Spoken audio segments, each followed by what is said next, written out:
Welcome back to another episode of Autodidactica. I'm one of your hosts, Glenn Clark. I'm the other one, Matt Paul. So good to have you back. If you're back, if you're not back, you're not going to know what we said about you. Last So time, yeah. yeah, you're not going to know what we're saying about you now. That's what happens. Yeah, I mean, last episode was the personhood of animals, so we were talking about you, the listener. Right, we were talking about You're the a, you're a personhood of bunch animals. you're Let's a see bunch of who's animals. that was a fun one though. A nice light topic. I mean, that one Yeah. actually kind of was sort of. I mean, compared to some of the ones we've done. Yeah, comparatively speaking, that was a lighter topic. This time we're doing a really fun one though. Yeah, Probably we our are. most well-prepared one that we've ever done. And watch us not be able to do it. No, I mean Yeah. it is yeah, it's a different kind of topic. Like I think, like when we set out to plan the first year of episodes, we had a lot of different ideas. This one, it's not like episodes we've done before. Really. I mean, it's still tackling um kind of a hot topic, like a social issue, Yeah, but doing it. but we're probably this one could very easily devolve into just a bunch of fanboying. Yeah, and I'm going to try to keep us from doing that because I know how Yeah, we are. yeah, I've got tons of stuff to talk about. Yeah, Um, I've got a lot of like notes. I like mean, like written down yeah. in my beautiful cursive handwriting. If anybody can see, camera can't focus, but yeah, it's actually not beautiful because I was scribbling so fast. Right, right. Um, I can't, my it's better than my handwriting. That's all I know. That's true. You could be a doctor. I could be a doctor. Why am I not a doctor? With my beautiful handwriting. No, all I remember is, the time I was doing some research, writing about high school kids in 2009, and I asked a bunch of y'all. So, did y'all learn cursive in school? Because some of my cousins who are just a little bit younger than you don't learn cursive in school anymore. They don't even teach it. Yeah, And they so don't I teach was, it anymore. yeah, so I was curious, would y'all have learned that? But then you send Yeah, it's like an some image, some nice you just start calligraphy. writing all cursive and sending it into the group chat. And I I'm like, learned and then wow, never stopped. apparently. And yeah, Yeah, you're like one of the only people I know who still pretty much just writes in cursive. yeah, I Um, have the dab, and like when I have to write really, really fast, like just scribble down a note or something when someone's like talking to me or something, then uh-huh. I will write in the most horrendous print. Like Right. because I have what my dad called surveyor's handwriting. My Hmm. dad wrote in all caps because Mine it's does too. because it's easier to read. Uh-huh. That's Um, true. That's true. but like I just break the Geneva Convention whenever I write The in Geneva Convention. prints. Like I don't care. Like I don't dot my I's. I might cross my T's. Yeah, these are And like I'll write in like in the same sentence, I will use three different iterations of a letter, like a W. Sometimes I'll do like the W. Sometimes I'll mhm. write it like a double V. Sometimes it'll be caps. Sometimes it'll be lowercase. Like I'm just writing to convey a Mm. message as quick as possible. Yeah, and And it's so sloppy it's considered a war crime by the yes, UN. I got yeah, it. That's it looks like the Unabomber wrote it out. and may well Yeah, have. in magazine clippings and stuff. Hmm. Yep, but yep. but yeah, no, still writing cursive. But anyway, that is not the topic of this video. In I mean, case you that's haven't, what you think. If we ramble long enough, it will. yeah, Like, right. no, the In case you topic. haven't read the title, Oh, right. There is a title on it, the you point that clicked you're on it. looking at it. Yeah, Yeah, we're doing Tokyo Ghoul as a bisexual metaphor. Um, which that is your spoiler. Um, so spoiler warning: we will be discussing Right. the We're manga anime of Tokyo Ghoul quite in depth. right Or in plenty depth. We're gonna spoil the whole thing because we have to. Like, we're not gonna get into the story. RE so much, Yeah, like, and like, we're not gonna fanboy gush. Like, we can do that after the recording and y'all can be sad you can't listen in. right. I don't know, or Yeah, maybe I'll put some excerpts in my vlog. I don't know, but yeah. um yeah, but what was I gonna say? My foot started itching and I We're lost my mind. well, we're gonna try to focus on Right, the thematic viewpoint of our choosing. right. And so I'm And gonna try to keep it less to the plot line of the story right, and more to the plot line of our story, right. the way we interpret it. Right, exactly. That's what we're focusing on. We're focusing on the metaphor, but I do think it would be a good idea to kind of give a quick synopsis of the plot for people who haven't seen it and don't want to watch it but are curious about what we're talking about. Oh Because yeah, I don't want to make it mandatory to watch this anime or read this manga series in order to listen to comprehend, us talk about it. Like, if you never want to read this stuff or watch this stuff, but you do want to hang out with participate. us and listen to us talk about things, I don't want you to feel like lost. So I think we should just, I don't know how, it's such a complex tale. I can do it. I'm pretty sure I was gonna ask you because you've watched this anime like 8,000 8,000 times. times exactly. I've I watched, rewatched it again this week, so that was 8,001. right. This would be my second time to watch the first two seasons, that's really what we're talking about. The first two seasons, the first 24 episodes. Correct. And Um, so this, yes, as he mentioned a moment ago, this is a two-part saga essentially. There was the primary release, which was Tokyo Ghoul, which is the first two seasons of the anime, the first saga of the manga, and then the author followed up with a sequel series, which is season three, according to the streaming websites, but it right. is On largely Crunchyroll. a sequel series. Mm-hmm. That's how it's portrayed in the manga. It is its own series, evidenced by the volume numbers starting back at one. Like you'll Mm-hmm. read Tokyo Ghoul volumes 1 through Right. 14, but then Tokyo Ghoul RE has its own volumes 1 through 16, Right. I believe. Right. Um, And so we'll so, only be and it's kind of tackling a, the primary saga. right, the original series. It's nothing against RE. It's just crazy. And it's kind of a, Tokyo Ghoul, it's a sci-fi premise. And I feel like RE, we kind of talked about this before we started recording. Um, RE is a sequel more to the sci-fi story than it is a sequel like continuing the metaphor. I think it continues the metaphor. It just gets really convoluted. Like, it gets Right. really it gets crazy. Like, Tokyo Ghoul RE is crazy. Right. And it's it would take a lot of us sitting down together and really picking apart Right. every single detail to Hmm. try to untangle what the author was thinking, Yeah. if they were thinking at all. But Right, right. And I because think I think there was did thinking going. they did go pretty nuts. And Yeah.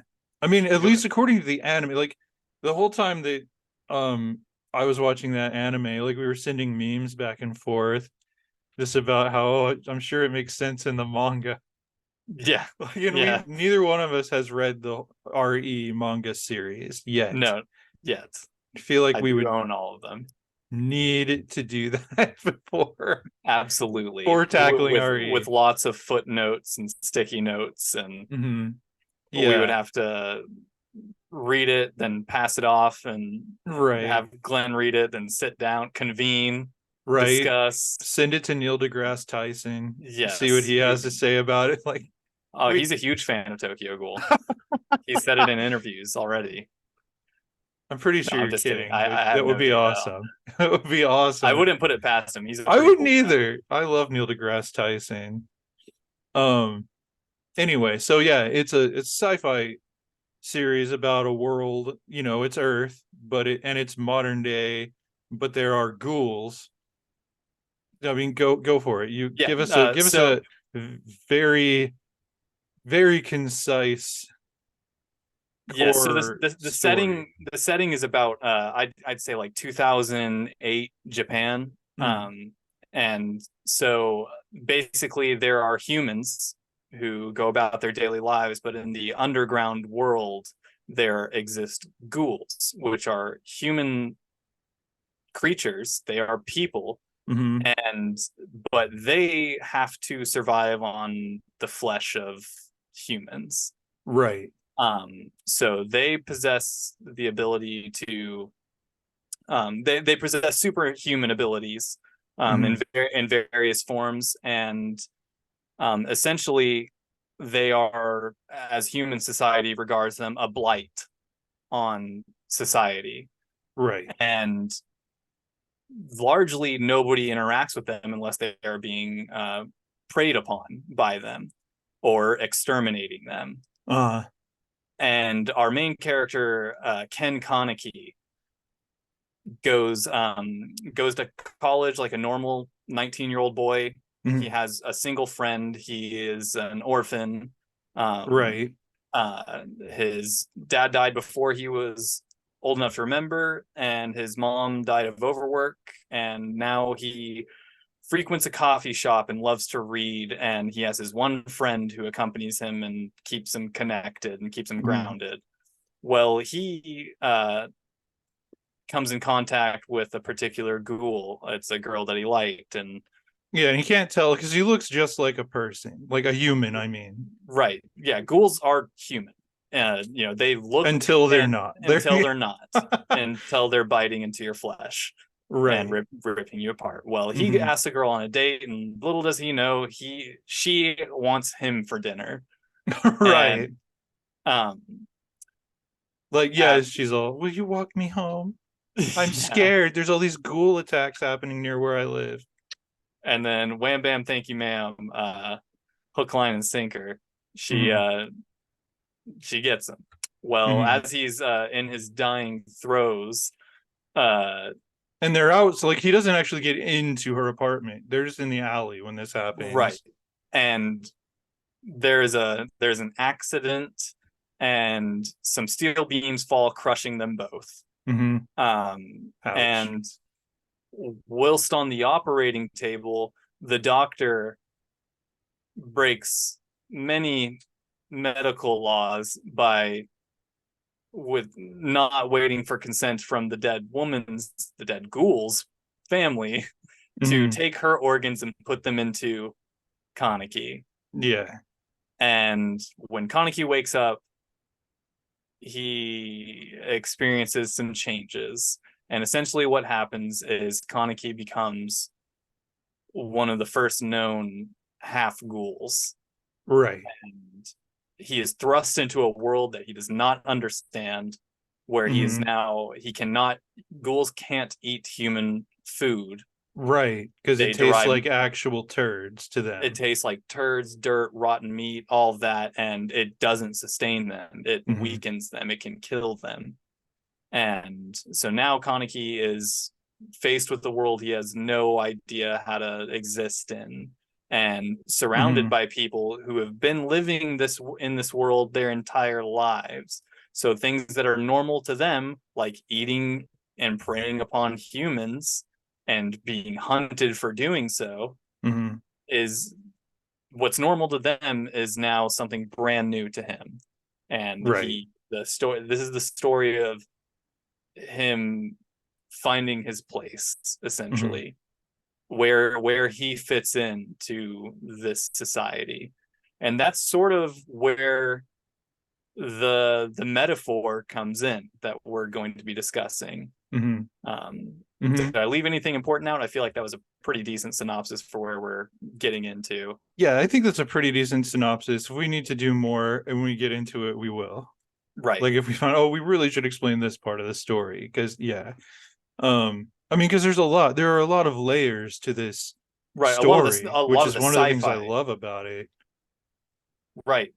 And I got it up front. There is no perfect metaphor. I mean, because Yes. this is a sci-fi story. This is an action thriller kind of story, and so that's what's being written. It's being written to entertain, to be a story about ghouls. But if you read between the lines, that's where you find this metaphor. At least that's where we find this metaphor. Yeah, Um, the very first episode just drives this metaphor home. right. Again, to reiterate the metaphor of Kaneki, I mean, I guess you can explain like what brought this to mind, this topic. Oh, right. I mean, it's just because I was watching Tokyo Ghoul upon your recommendation long ago, a couple years back. Um, and yeah, like I'm just watching it, and it's just, to me, it's just like this is a show about bisexuality. And I don't even remember how many episodes in I was. It may well have Probably been one. the first episode when I texted you and was like, yeah, scroll back to 2020 and see what I said. But Yeah, yeah. no, And well, no, because but I remember how this went. You asked me what I thought the theme of it was. okay. After I don't know how many episodes you watched, but after the first night of you watching, you asked me what I thought the theme was. Yeah. And no, we waited to talk about it until you finished the first season. So you finished the first season, however many days that took, and then your first question to me was what I thought the theme was. And what I said to you Okay. was uh it was something along the lines of like coping with differences Hmm. or something, or being like, because I was thinking Glenn saw bisexuality, I was thinking biracial. Oh. And like that was one of my first impressions, because the Hmm. first episode, just to again to paint the setting a little better, Ken struggles with finding something to eat. He hasn't felt right since he woke up Hmm. from having surgery where he had ghoul parts, unbeknownst to him, implanted within him. Right. He just And can't eat food. he's choking down anything in his fridge, squirting ketchup and mustard and eating mayonnaise, trying to get something, just running to the toilet every time to throw it all back up. And as we all And know, that's exactly how bisexuals eat. that's exactly how bisexuals eat.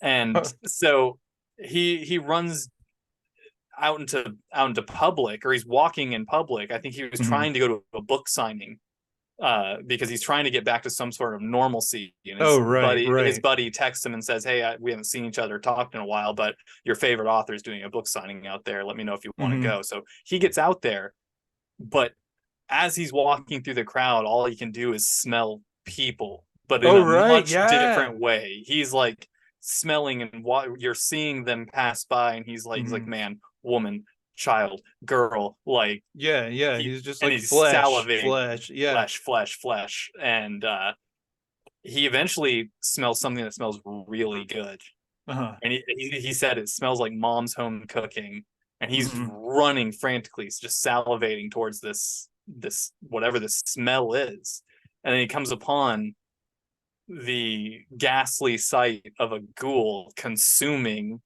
a Right. human that they've preyed upon. Yeah, and that's the delicious smell that he was following, and he's horrified. He had a mental break right there. Yeah. And long story short, there was a small fight between some other ghouls over this corpse.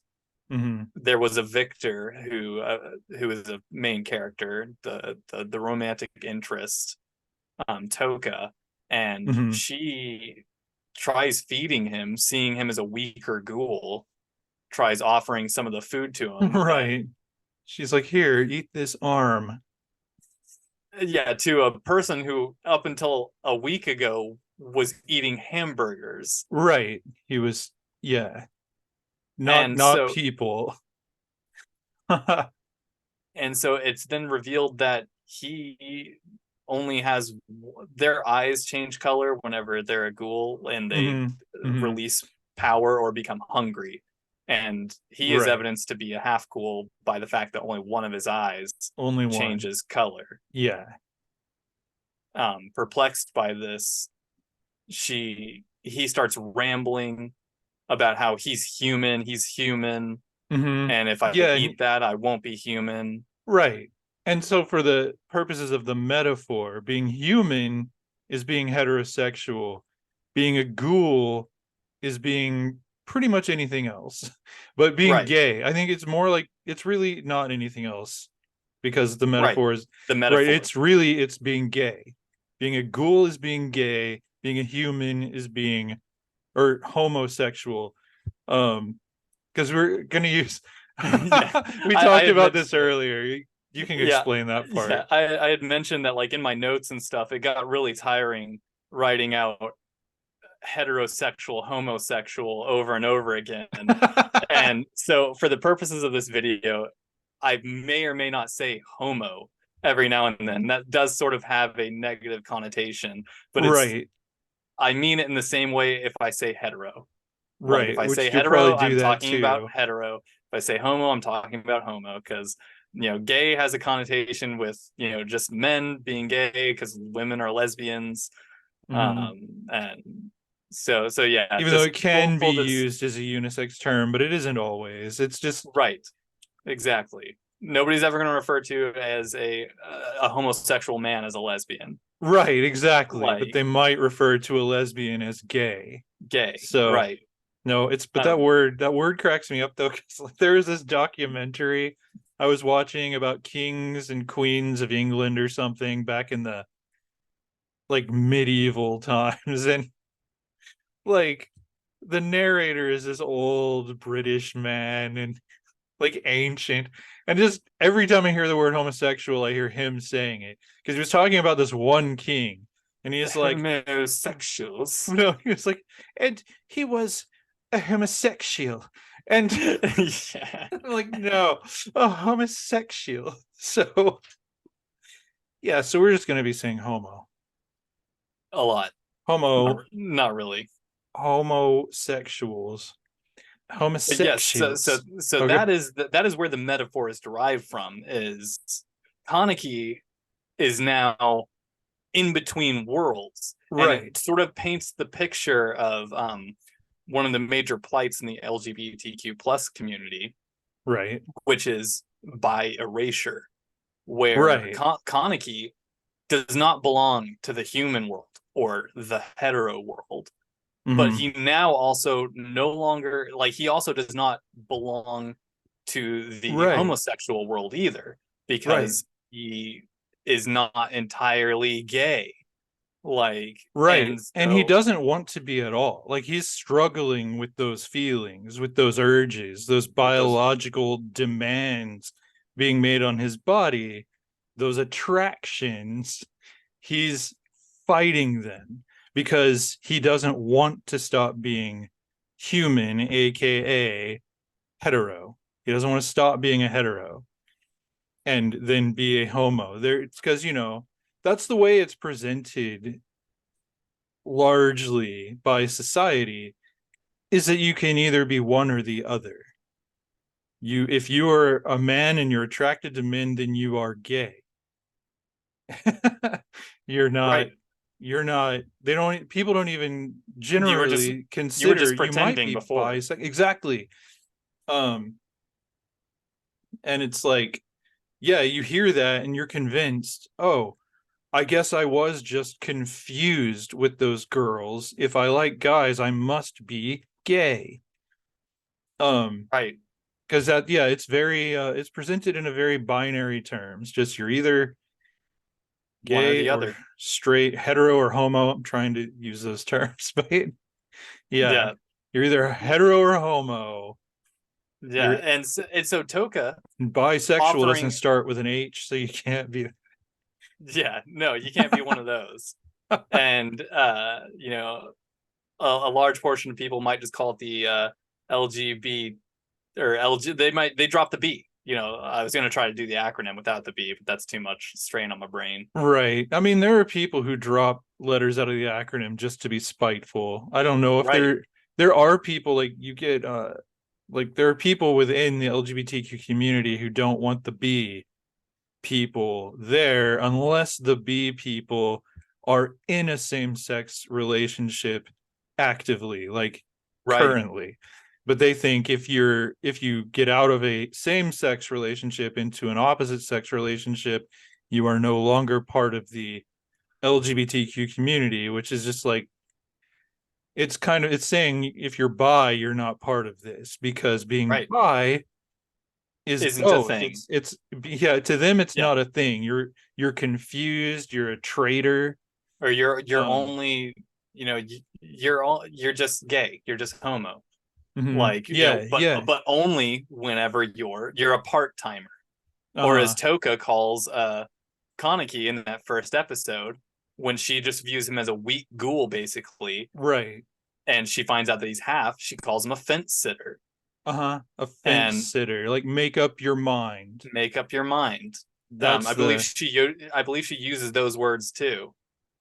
mhm, Like, you know, she wants him to accept who he is now. which is clearly just a ghoul. Right.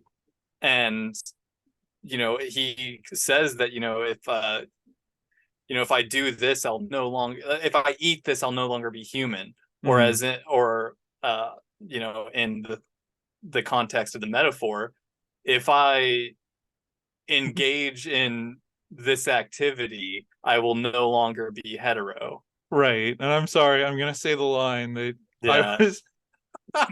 because when she's offering him this arm, like I He's cracked having a up. monologue.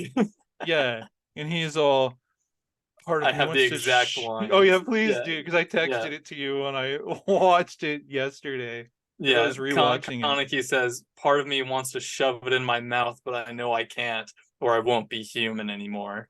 Right. So, metaphor. Part of me wants to shove it in my mouth, but I can't or I won't be hetero anymore. Exactly. It fits too perfectly for this not to have been intentional. Exactly. Like, and that's what's really striking to me about Tokyo Ghoul is that I feel like it is very much an intentional metaphor. Yep. And the 3 pages of notes that I have might very well confirm that. Right. Because if you watch it through that lens of this is a story about the bisexual experience, you can't not see it if you know anything about the bisexual experience. Um, and I want to talk about that as much as we're talking about the anime. Honestly, like we should talk about the bisexual experience and line them up a little, I guess, Right. Right. which I think we're doing. I agree. Um, so yeah, so that's pretty much the what sets up the idea for the metaphor going forward. Uh-huh.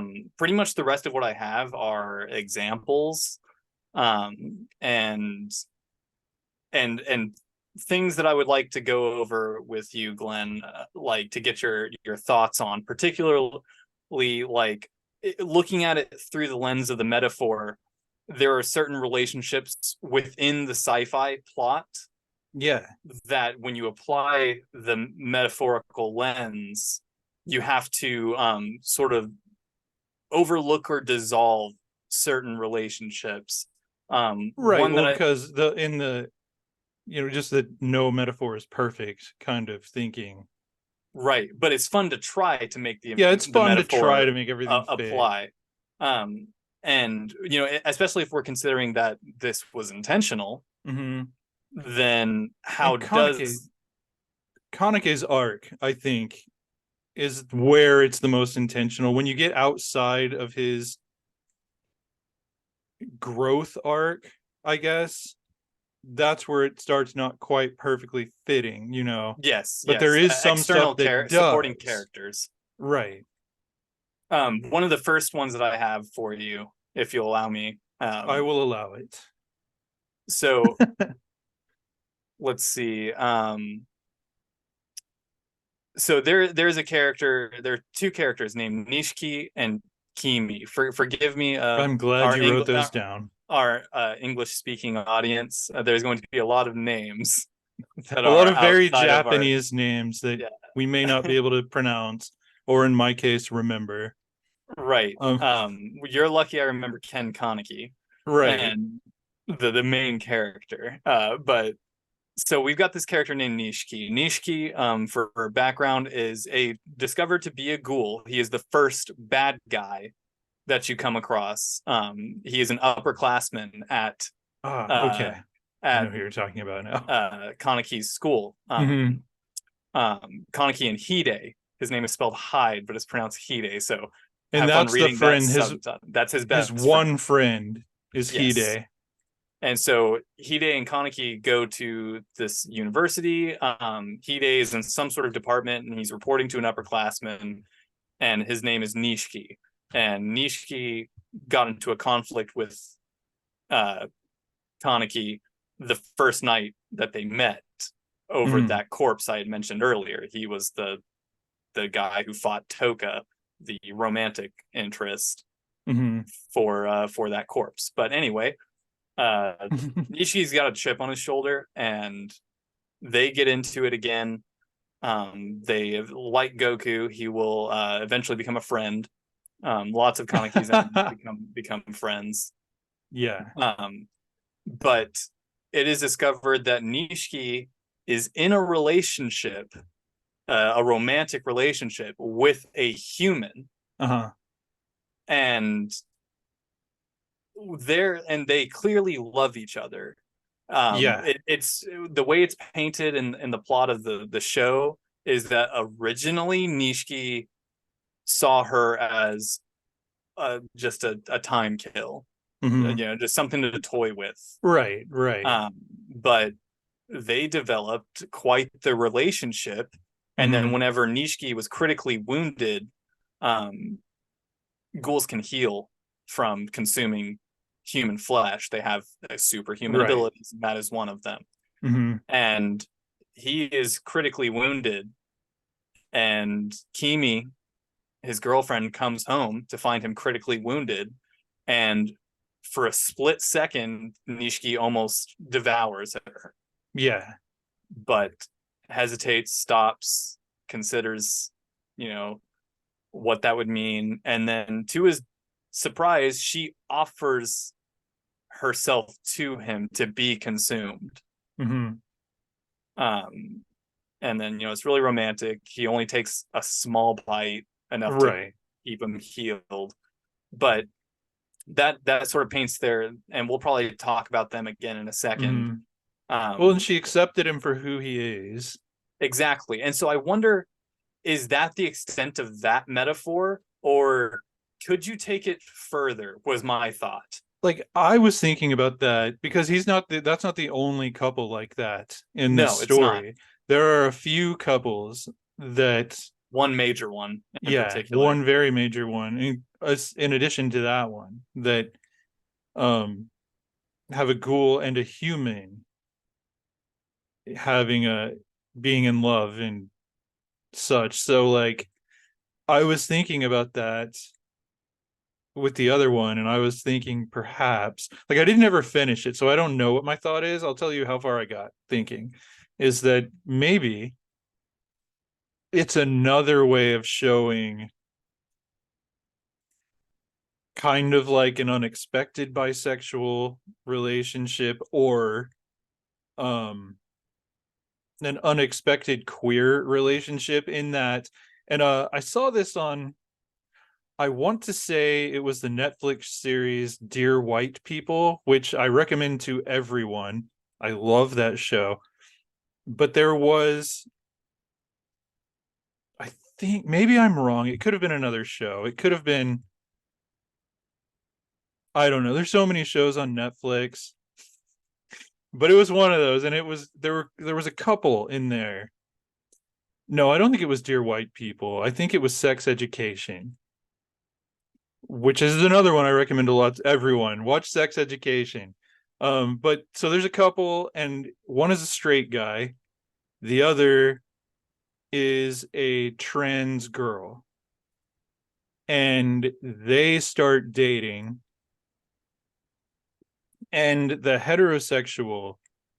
hetero guy, um, like the relationship doesn't work out because he's struggling with how people are perceiving him, and the fact that, and the way it was worded by the trans character was just pointing out to him, you're you're straight, but you're in a queer relationship, so you're part of the community now.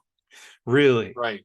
So it's kind of the same thing. Like a straight person can get, or someone who identifies as straight can be in a queer relationship, like with a trans woman, a heterosexual male, um, and a Cisgendered, trans woman. Yeah, cisgendered cis. straight. Yeah, or flip the genders on that scenario. Right. Same thing.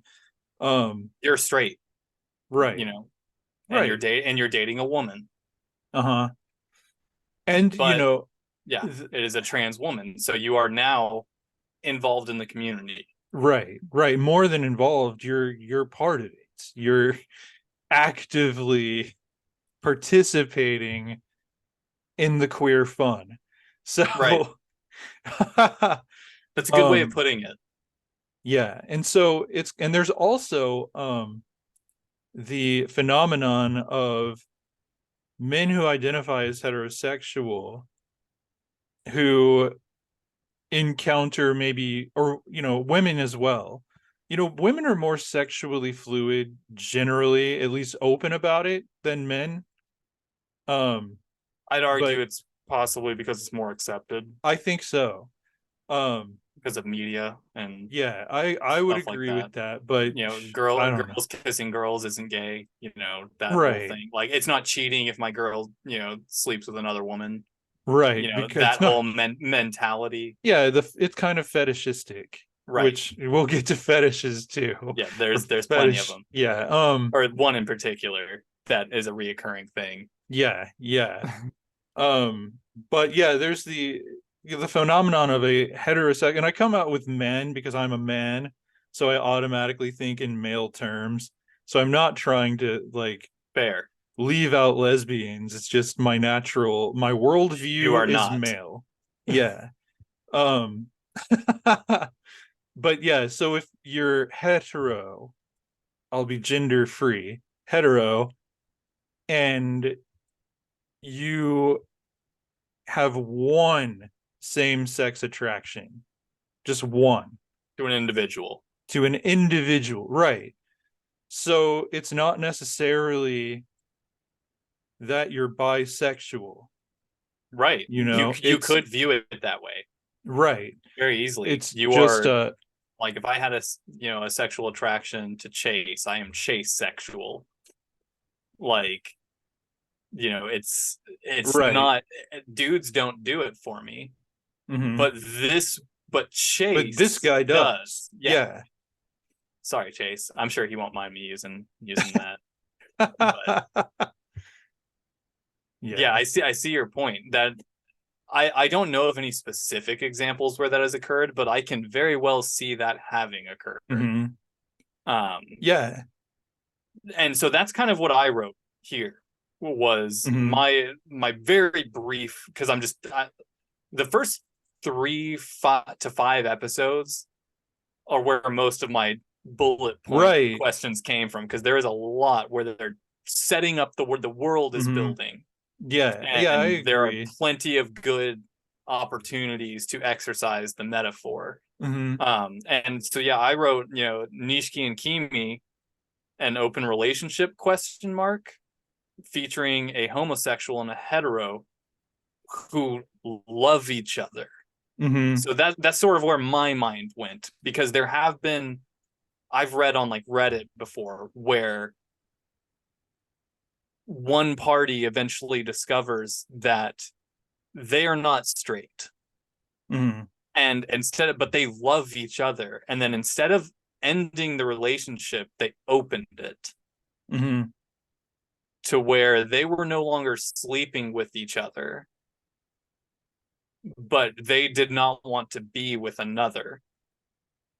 Right. And so they explored their sexuality through other means while still being uh exclusive emotionally.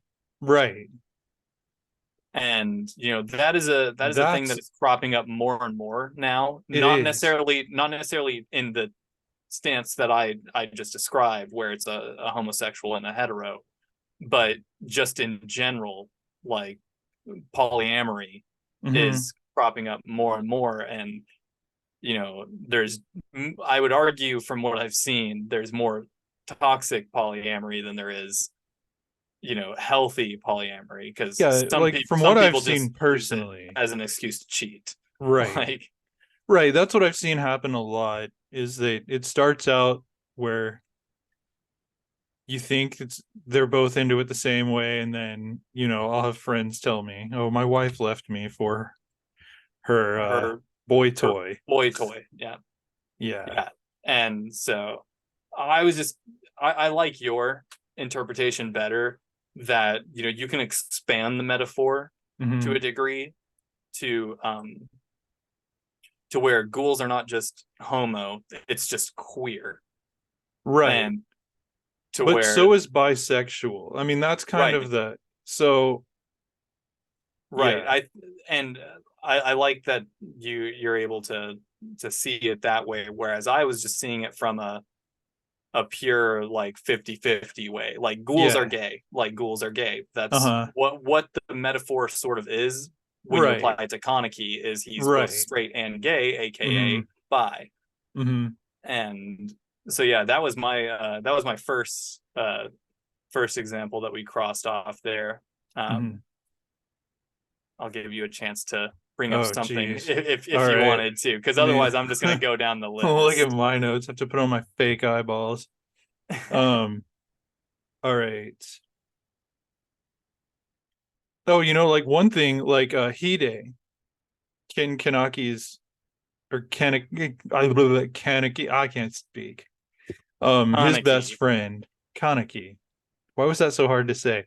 Um, his best friend, like when he first starts going through this metamorphosis, and it's Hmm. interesting because rewatching it, like he opens his eyes in the hospital and he's got Yeah, that I missed one that the black first and red time. eye, and I'm like, Yeah. and he just had a bisexual awakening after a date. Awakening After a after a date. crazy date, he had a bisexual awakening. Yeah. So, once this homo got inside of him, he really I mean Good, the good way to metaphor, put it. yeah. Like he got a homo inside of his hetero and realized, oh, this is not hetero. It's like I'm homo and hetero. But so that was his awakening, his literal awakening. But Woke up one day and was like, I'm bi. I right. I like the other. I like the me in other people. But Doesn't usually happen that way for no, most people I talk to. but It's I more guess like it you see a person mhm, and it's like, wait a minute, right, right. what do But you see, boy? but something I Anyway, thought was interesting because he goes to work for the at the coffee shop where it's kind of like an LGBTQ community center, really, right, because it's an run by underground ghouls to take care of other ghouls, to help other ghouls. The ones on Taku. especially who can't take care of themselves. Like, Kaneki cannot bring himself to kill and eat a human. They bring him, Suicide like they can victims drink coffee, as it turns out. So, and water. and water. But he brings little cubes to drop in there. Kanaki's like, "What's in this cube? You probably don't want to know." It's what Yeah, the old man tells him, and he's just like, "All right, don't tell me." yeah, And he gives him little meat patties. Don't think about it. yeah. Just a meat patty. Um, but so he's working in this coffee shop, and Hide still frequents this coffee shop. And so they're hanging out, and like uh he's thinking in his head, he's like, I can't let him know. Like, let me see I hate having to put on these glasses. Yeah, he fears that if he stops being human, he won't be able to remain friends with Hide. And I think that is a very real part of a fear of coming out. And he wears the eye patch at work to cover up his ghoul eye. Because he won't eat. He won't, yeah, Your exactly. ghoul eye will go away if you If eat. you eat, but he's not. Like, and that because he's convinced that if he does, he won't be human anymore. He will be fully a ghoul, and Hide wouldn't be his friend. And like that's a very real fear people have, and it's justified because a lot of times people will, if we're being real, people will turn on you when you come out. Um, especially if you come out as bi. Well, I don't know if it's especially, but it's a different kind of turning on you because the LGBTQ community will turn on you in some instances. Some people will not be pleased if they thought you were gay, and now you're telling them you also like girls. They'll feel betrayed.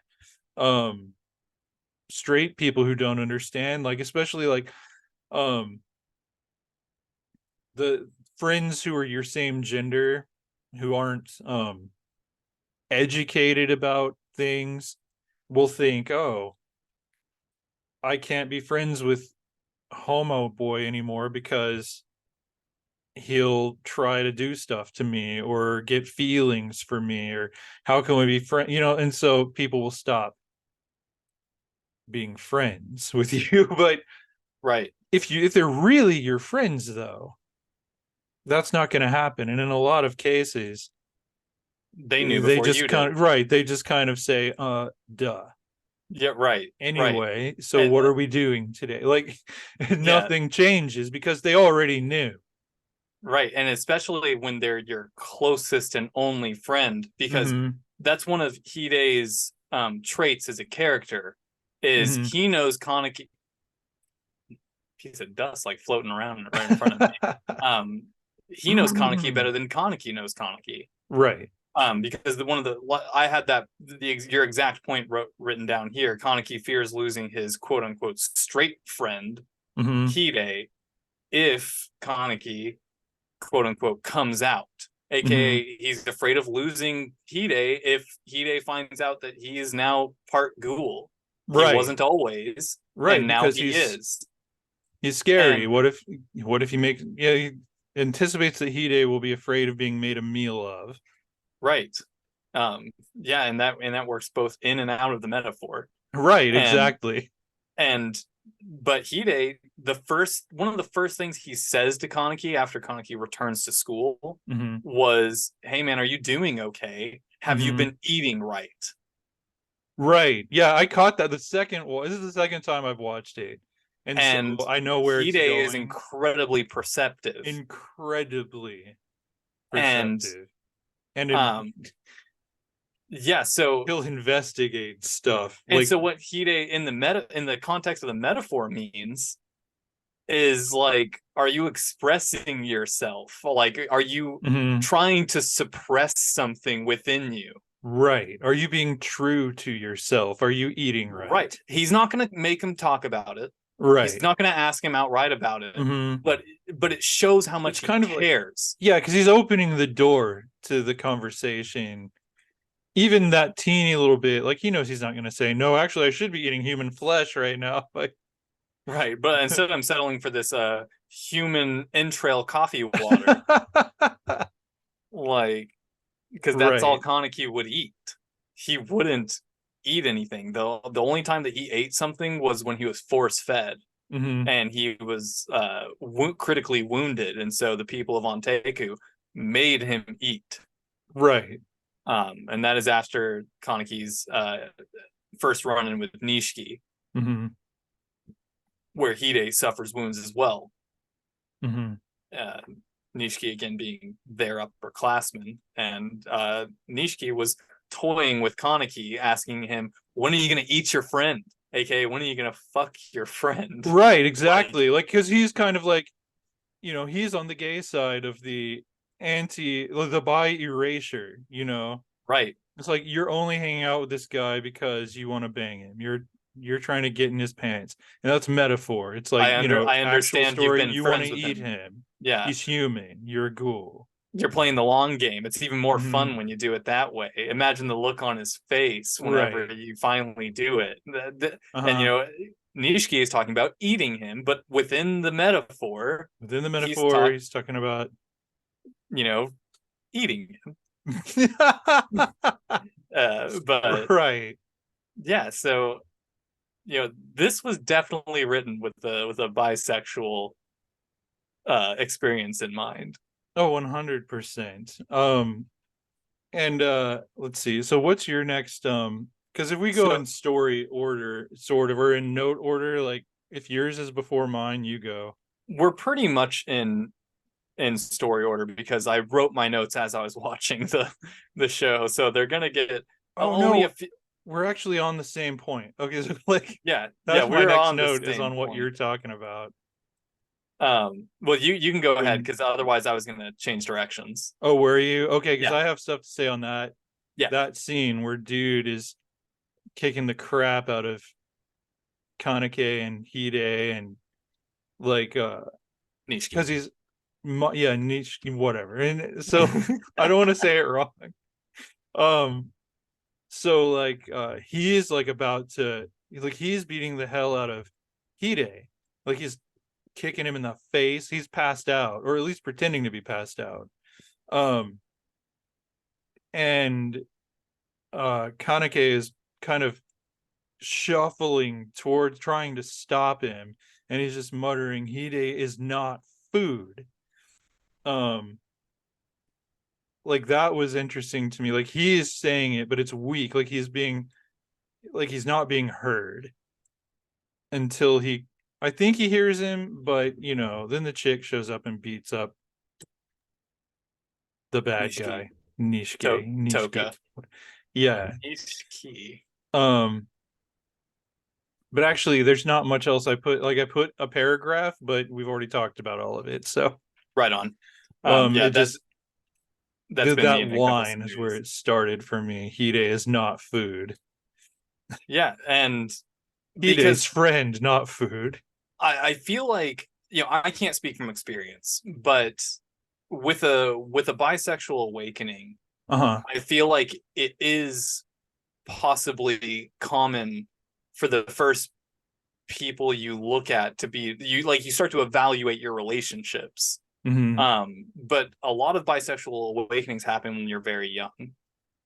A Um, lot of them do, but then you don't know. I don't know. Oh, you continue your point. my thought. I don't Your know if there's a thought. point in here. Uh Um, but part of it could be too because Kaneki's experiencing these urges, huh. and one of those urges could be like he almost ate Hide. Yeah, and I was about to say something about that. So it doesn't happen for everybody. You have an awakening, Mm-hmm. or because not everybody has an awakening and then ends up by.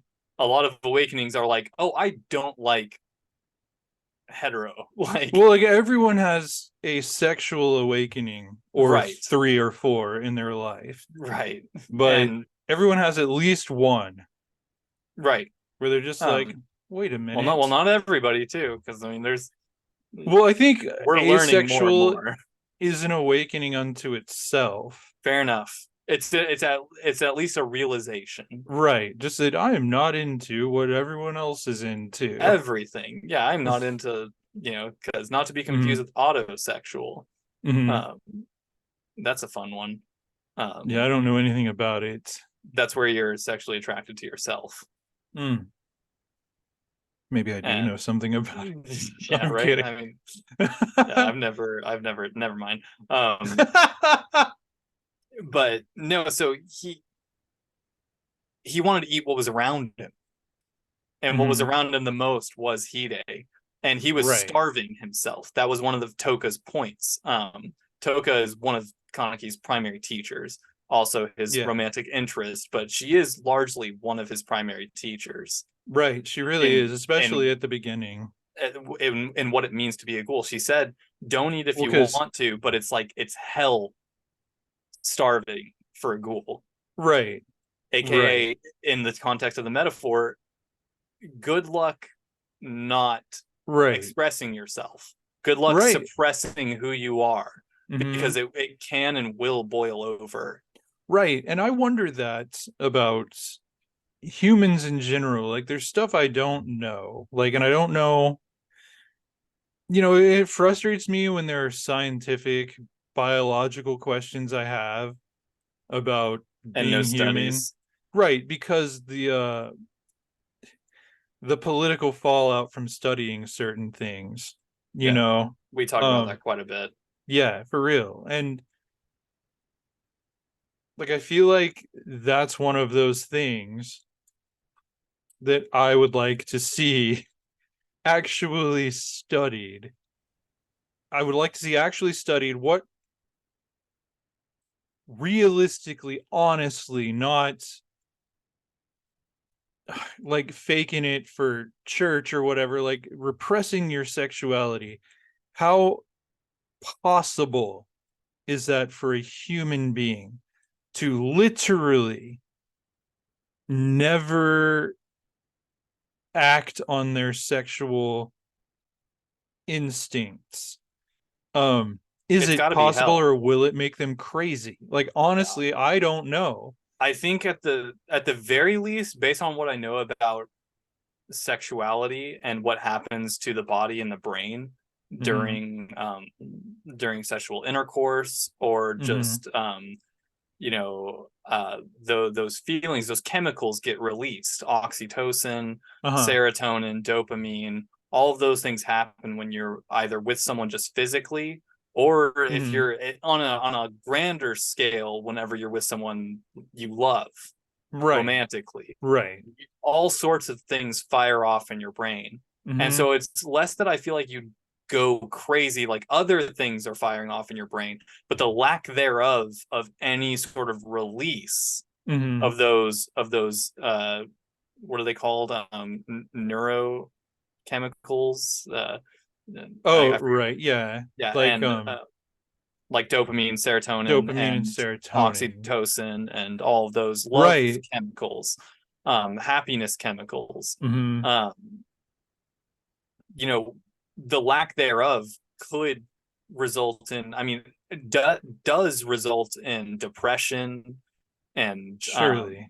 and probably, and depression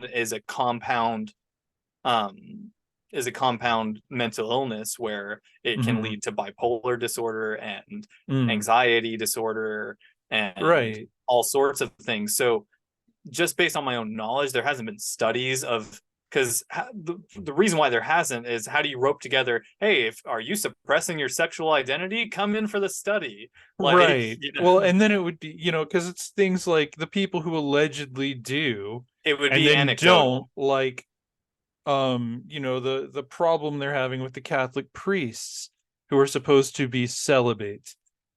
It's almost like none of them are. Right, it's almost like Like, they're denying themselves a part of what makes them human. right. Because We are an how animal. many Catholic priests throughout history have had children out of wedlock, and the child molesting, and And then the preachers are having sex. right, and then the lack Gandhi was the having sex. Like, it's difficult to say with any certainty, like you said, because there's no research into it. uh-huh. For one, the Catholic Church would never allow it. Mm. um hey, did you touch a boy? Why do you think you did that? Like, is it because you can't get married? Like, Yeah, that is is it, such a or that is such a did you Hail come to the Catholic Mary. Church because you're a pedophile? Right, exactly. Another good example of that would be, of suppressing yourself, or rather suppressing yourself, but the immediate lack of outlets would be like Hmm. China.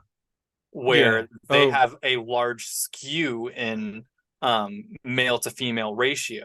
right. So not every boy is even able to get a date because there just aren't enough girls to go around. Here in the United Mm-hmm. States, we're pretty much 50-50 on population Hmm. between male female. I want to And say we so have a little bit higher female population than it's male, like but it's 1%. yeah, it's It very small. Yeah, we have a population of like 340 million, and it's almost right down the middle. Maybe by a couple million we have Hmm. more women, but in China it is like now a 66-33 sort of scenario Jeez. because of the one child laws Mm. and the practice of basically aborting or just getting rid of female children Hmm. because they don't carry on the family, they're a burden, and all of that notion. But Right. now there are higher levels than ever documented of like male depression and suicide Mm-hmm. and those things because they will never be able to experience humanity the way. Right. They'll never be able to fully express their sexuality if they're attracted to women. Right, Or, it's a long shot. There just aren't enough girls to go around right, unless exactly. women start having multiple husbands. Right. I mean, No, so I mean there are lots of things that are happening over there that are outside the norm. Like mhm. the It sex has to doll, be.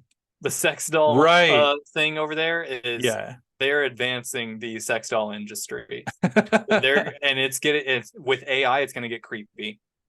Oh, it's already Um creepy. But AI is already creepy, but they are going to start installing oh, AI and sex dolls and it's gonna go it's the anyway, back to future. It's Tokyo Ghoul. happening. Um so yeah, Right, Kaneki so suppression of sexuality makes us do weird suppression of things yes, like and robots. and like consuming the flesh of your best friend. Yeah, and that. Oh, yeah, because I had a note. Is that what we're going to? Somewhat, yeah.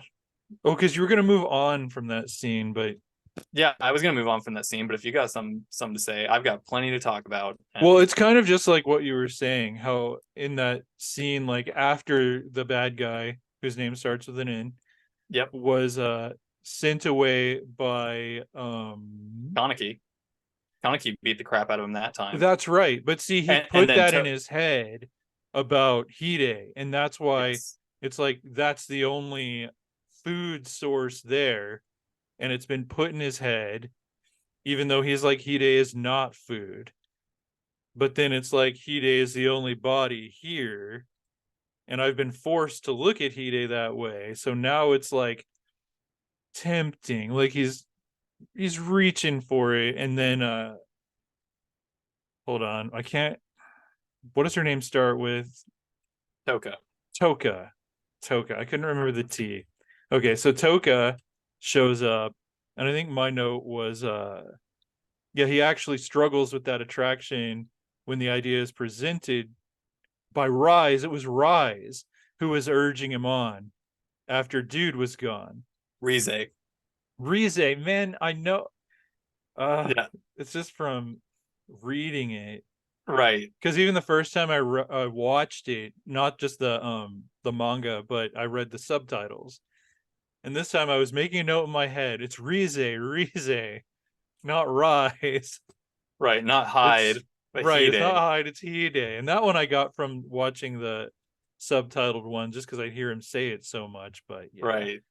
But that's the ghoul who killed him. The ghoul whose organs are inside of him sometimes manifests in his mind And if we're when he's talking on the going through scale a of crazy moment. and just in within the plot of the story, Rize was an abnormal. Um, Right. she was what they called a A binge binge eater. eater. Yeah. One human body can sustain a ghoul for about a month, but Hmm. Rize would eat and eat and eat and eat. So she was a nympho essentially. Basically. But anyway, so she's urging him on. Like she's that voice in his head that's just like id. Like, you have these attractions, go for it. It doesn't matter. Like, no ethics, just pure instinct, just do this. You're a ghoul, do this.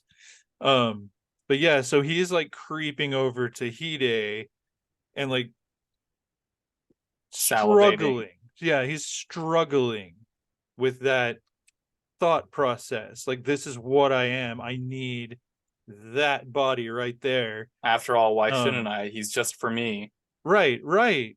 Like, he's saying all sorts of creepy stuff in his head, but then okay, hold on. Yeah, so he struggles with the attraction when it's presented by Rize until a seasoned gay knocks some sense into him, is what I wrote down. And Toka comes in and lays Tuka, the Toka. smackdown. Yeah, she comes in. Yeah, it's like, no, what the hell are you doing? Like, She's like, yeah, no. What does she say? She says, it'll feel good now, but when you come out of it, right, you're gonna be destroyed. right. I mean, Um, because for one thing, I guess consent is sort of absent yeah, in it Tokyo is. Ghoul, It's not, it largely. doesn't fit in the metaphor of No, it doesn't. people eating people, but But so that's one thing. But sometimes there's but consent. But go on. right. Um, but you can see the I guess in this scenario with consent not being a thing because within the metaphor ghouls prey on humans, there's not going to Mhm. be any consent in there, but in this particular instance Hide is unconscious, Right. so you could apply that, the idea of consent, to this, as in Hide cannot consent Mhm. and he's considering eating or banging his best friend Yeah, at, while he's at a, passed out. while he's passed out. And so that adds a layer of complication to it as well. And Mhm. Toka says, you could do this, but you're going to regret it when you come to your senses. Mhm. And yeah. All this that's the second episode. Like Right. This is 2 episodes in. most of what we've discussed is in the first 4 episodes. And Yeah. actually 90% of what we've discussed is in the first two. Right. I think most of the stuff that applies is going to be in the first several episodes. Oh yeah. And then there's a lot at the very end, I think. I think so too. Yeah. Especially with Hide. Um, but so I have a point. Do tell. Um, Do you make notes of which episode you're talking about? no, but I've seen the show 8,001 times, so I have Right. a pretty good That's idea true. of which Because episode. do you think you're done with episode 2? Yes. Do you want to move on to Skiyama and the fetishism? Well, if that's what you were about to do, is that what you were about to do? It wasn't. It's yeah. Well, I just Actually, it kind of is. It it kind of is. is. Okay, then Yeah. let me do. I had one more note from episode 2, which I don't have much to say about. I just think at the end of that episode, that's when he winds up at the coffee shop, right? And they Uh, force feed him. yes. Yeah. That yes. Because he's injured Yeah. And and then yeah. he has a talk with the manager of the coffee shop, the old A, man, a very seasoned gay. very seasoned. And he's again he's accepting that he's a ghoul now, but that he doesn't have a place in either. No, he's accepting that he is both, kind of He's at least half-heartedly, accepting the but notion. he's also seeing it as, I have no place in either world. That's where the old man is like, very seasoned men can see a bisexual plain as day. And it's like, Yeah. yeah, you have a place in both worlds. You're not excluded, you can be included in Yeah, both he worlds, says in an you are ideal world. perhaps the only one who Mm-hmm. can be in a part of both of them. Like we blend into society because we Yeah. have to, but you are perhaps the only one who can be a part of both. Right. Very profound. Right. So it's kind of like, old man understands what's going on here, but Kaneki himself is still struggling to fully grasp that. And I don't know, like My next note is the next one I texted you. I don't know if we want to read that one, but I don't think we do. No, that's a little further on too. Because that's like episode 5, like What Skiyama and is? all that. Uta. Oh, well, I have it under episode 3. Oh no, I think, you're right. You're right. Because yeah, they do introduce the doves. But yeah. they're just it's yeah, he does meet Uta, but um, yeah, I don't know if that's necessary to No, bring it's not. up It's definitely not. because he's such a As minor character. yeah. But the idea of what he does is kind of major. Hmm. Um, especially in regard to Kaneki, which by the way, everybody, Oh, I've hey. got a Kaneki poster right here. You can't really see it. I can Yeah, if you're mess with watching my this on camera. YouTube, Don't want to Matt, mess up my camera angle too much. Yeah, the there he Weeb of is. Wonders. Yeah, there's Kaneki. Um, that's my Yeah. guy. Um, but no, so in episode, it's like episode 3 or 4. Basically, Toka, who is the primary secondary character, primary supporting character Yeah. throughout the show. Both teacher and romantic interest, yada yada. She's awesome. Um, she goes to school. Hmm. She's a year younger about than Kaneki. She's maybe a year, maybe 2. Kaneki's about 19 is where I've got him, and then I think Toka's like 17. So I think she's a full 2. She's like a senior in high school. And Kaneki's like a freshman in college. So that's the age difference, at least in terms of school years. Yeah. And so Toka goes to high school and she has a friend who is human, Hmm. aka she has a straight friend, a Right. hetero friend. Right. And Toka hides herself in society. Yeah. And her friend, I did not write down her name. Um, Scanning my mind right now to try to remember it. Not that Yeah. It important. doesn't really matter. She's her human friend, Right. aka her straight friend. Right, aka her straight friend. She wants to be a chef. So she's always Hmm. making food and commenting on Toka's lack of eating. Because ghouls have learned to quote unquote eat within Hmm. human society. And the trick is to just swallow the food whole, act like you chew it, and Yeah. then you can eat with your friends. Yeah. But then But then, you have to go throw it up later. or Otherwise it it'll could, hurt you. yeah.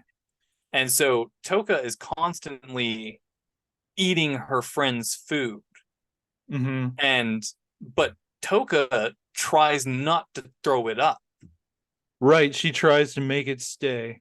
And so what that spoke to me was that Toka is the homo that is essentially engaging in hetero activity in order to fool society.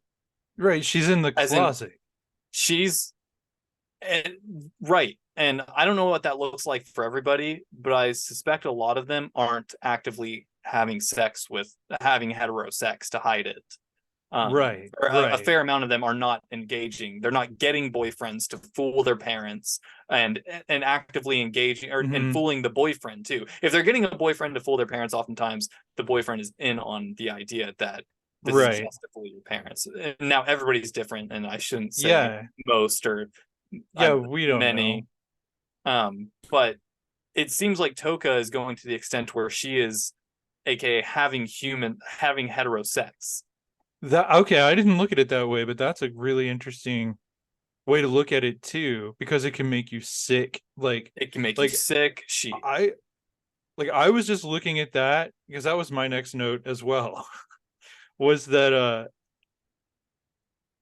just that eating too much human food to fit in, to look like you two are a human, sickens you. Like if you don't get it out real fast, you have to do it too much. Um can really hurt you physically. And to me, I was taking that as just like the stress effect of being in the closet, because it does manifest physically. Um like being in the closet, having to hide who you are out of fear um of rejection or whatever from your loved ones or people you work with, fear of losing your job. There's so many things to fear losing, and it's like you're eating that stress. Like when you're in the closet, you have to hide your whole self. Yeah, it messes you up.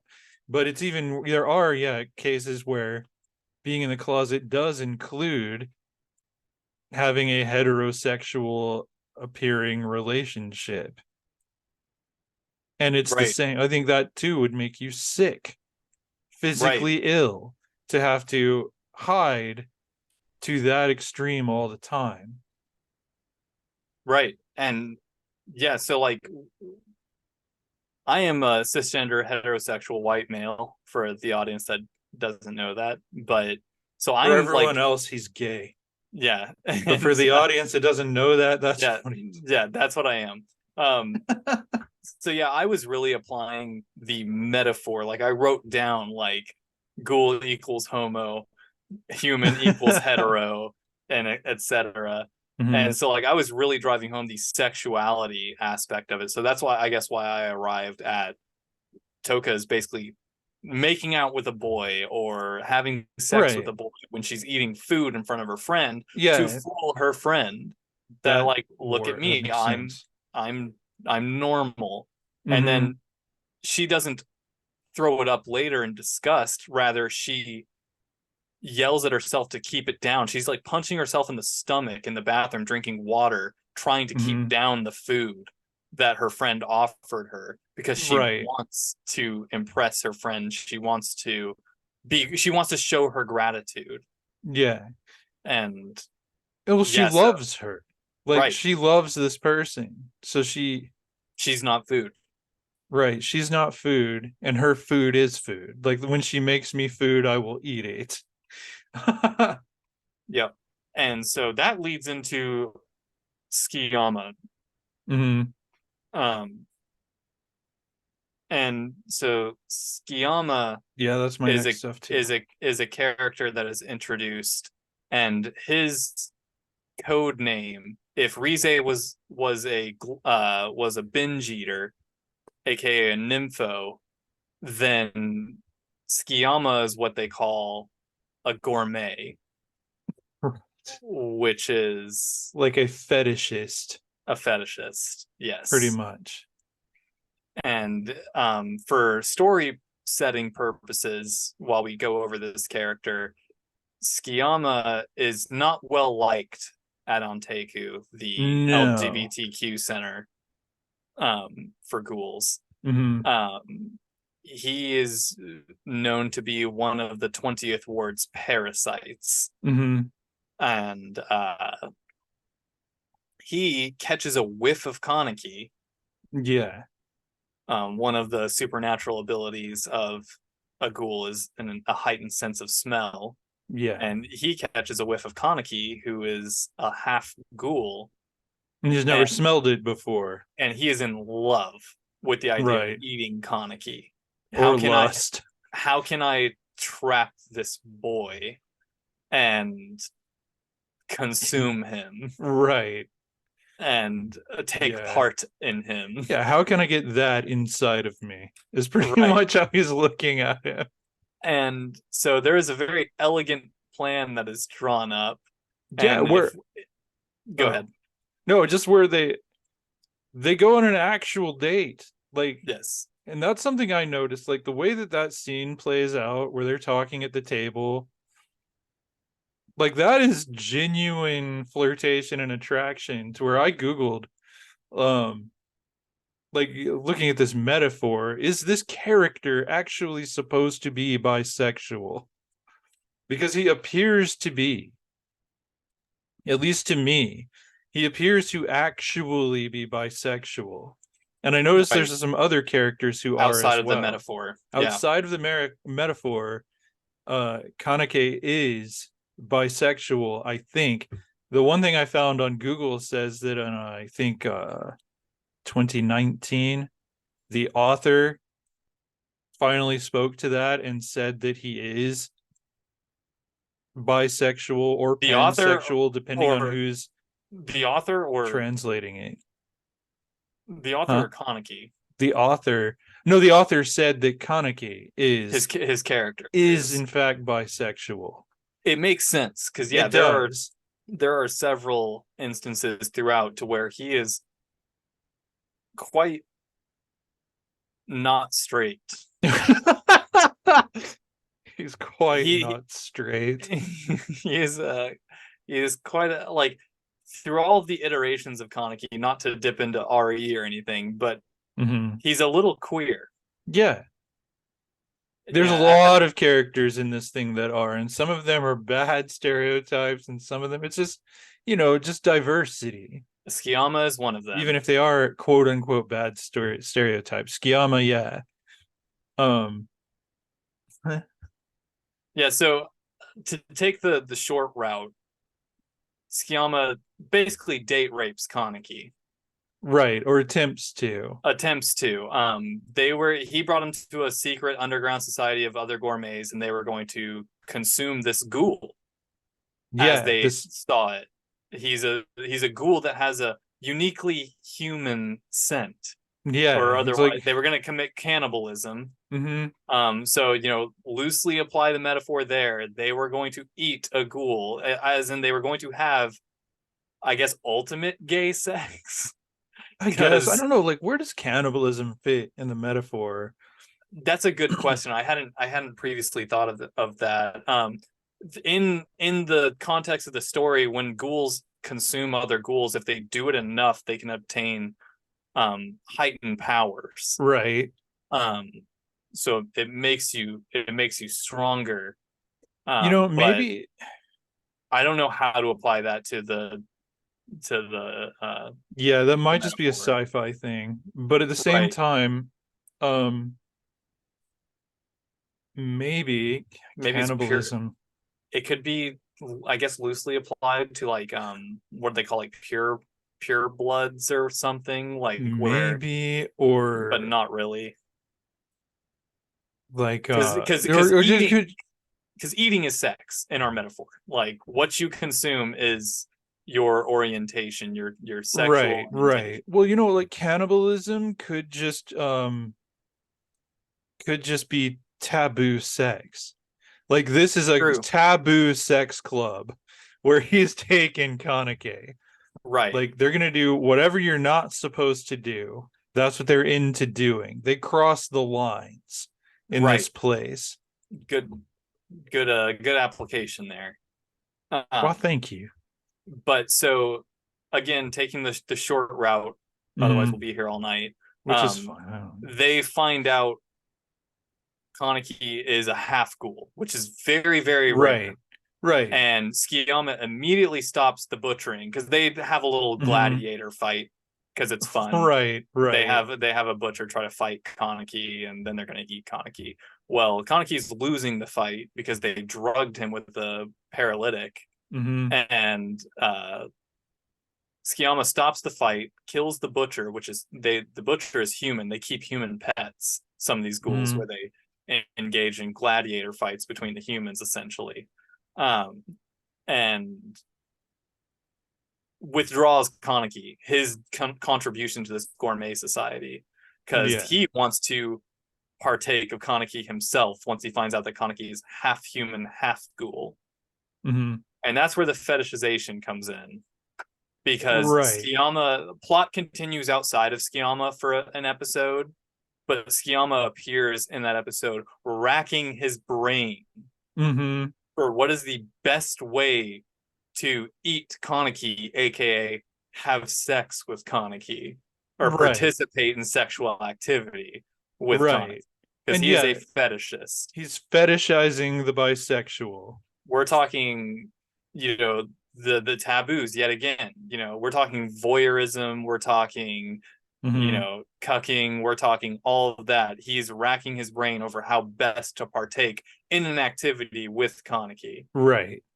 And so Q, Nishiki, and Kimi again, the characters I first brought up, because that's where they came into. And when Glenn presented this entire metaphor to me and we got to this point, I was like, this is messed up.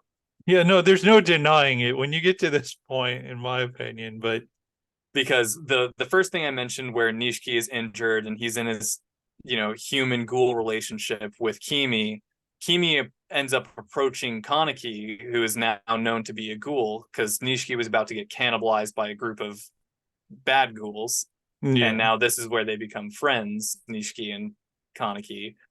Um, and so Kaneki develops sort of a friendship with Nishiki and by proxy Kimi, and Mhm. he's going to try to help her get Nishiki back on his feet because he's injured thanks to Kaneki.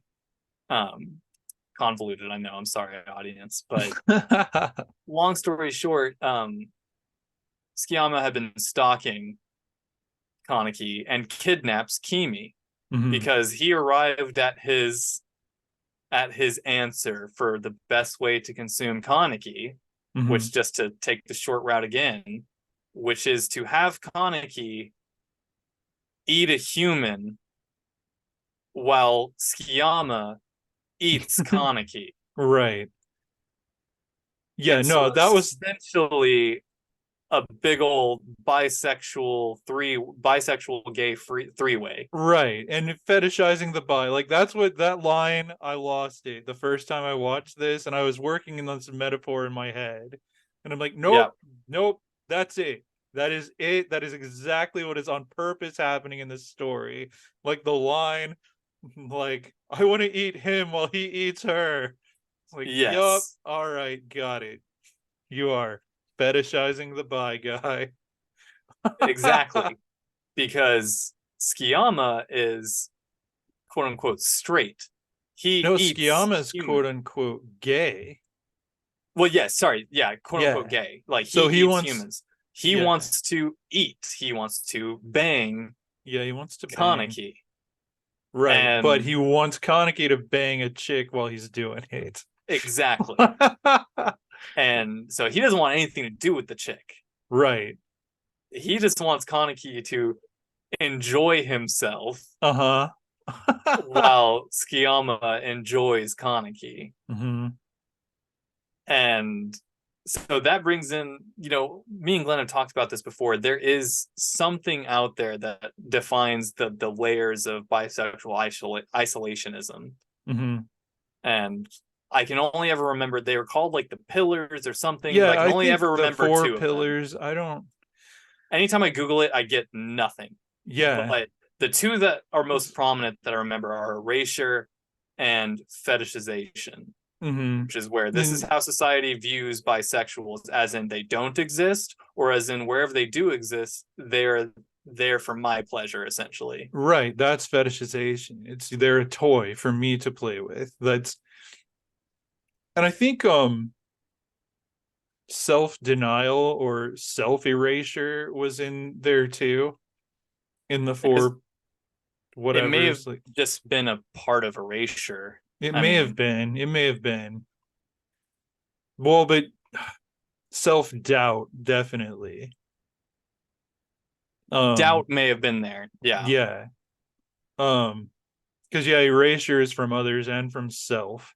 Because I mean, and that's a whole thing. Like, should we talk about like some of the real like I can relate some tales if absolutely. you think just on the not in the metaphor but in the real world like what we're talking about this metaphor is bringing up Yeah. um but like like because what was it you asked me earlier about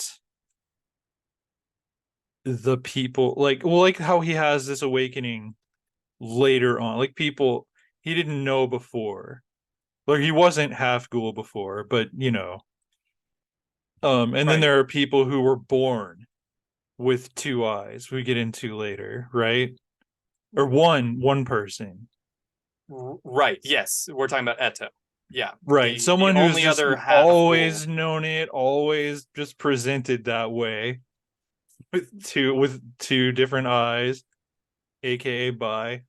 And then there's people like Kaneke who has an awakening later on when he's 19. or there could be people who have awakenings even later on. Like just that because I want to try to stick to the points we were on. Hold on, my notes went away. Erasure.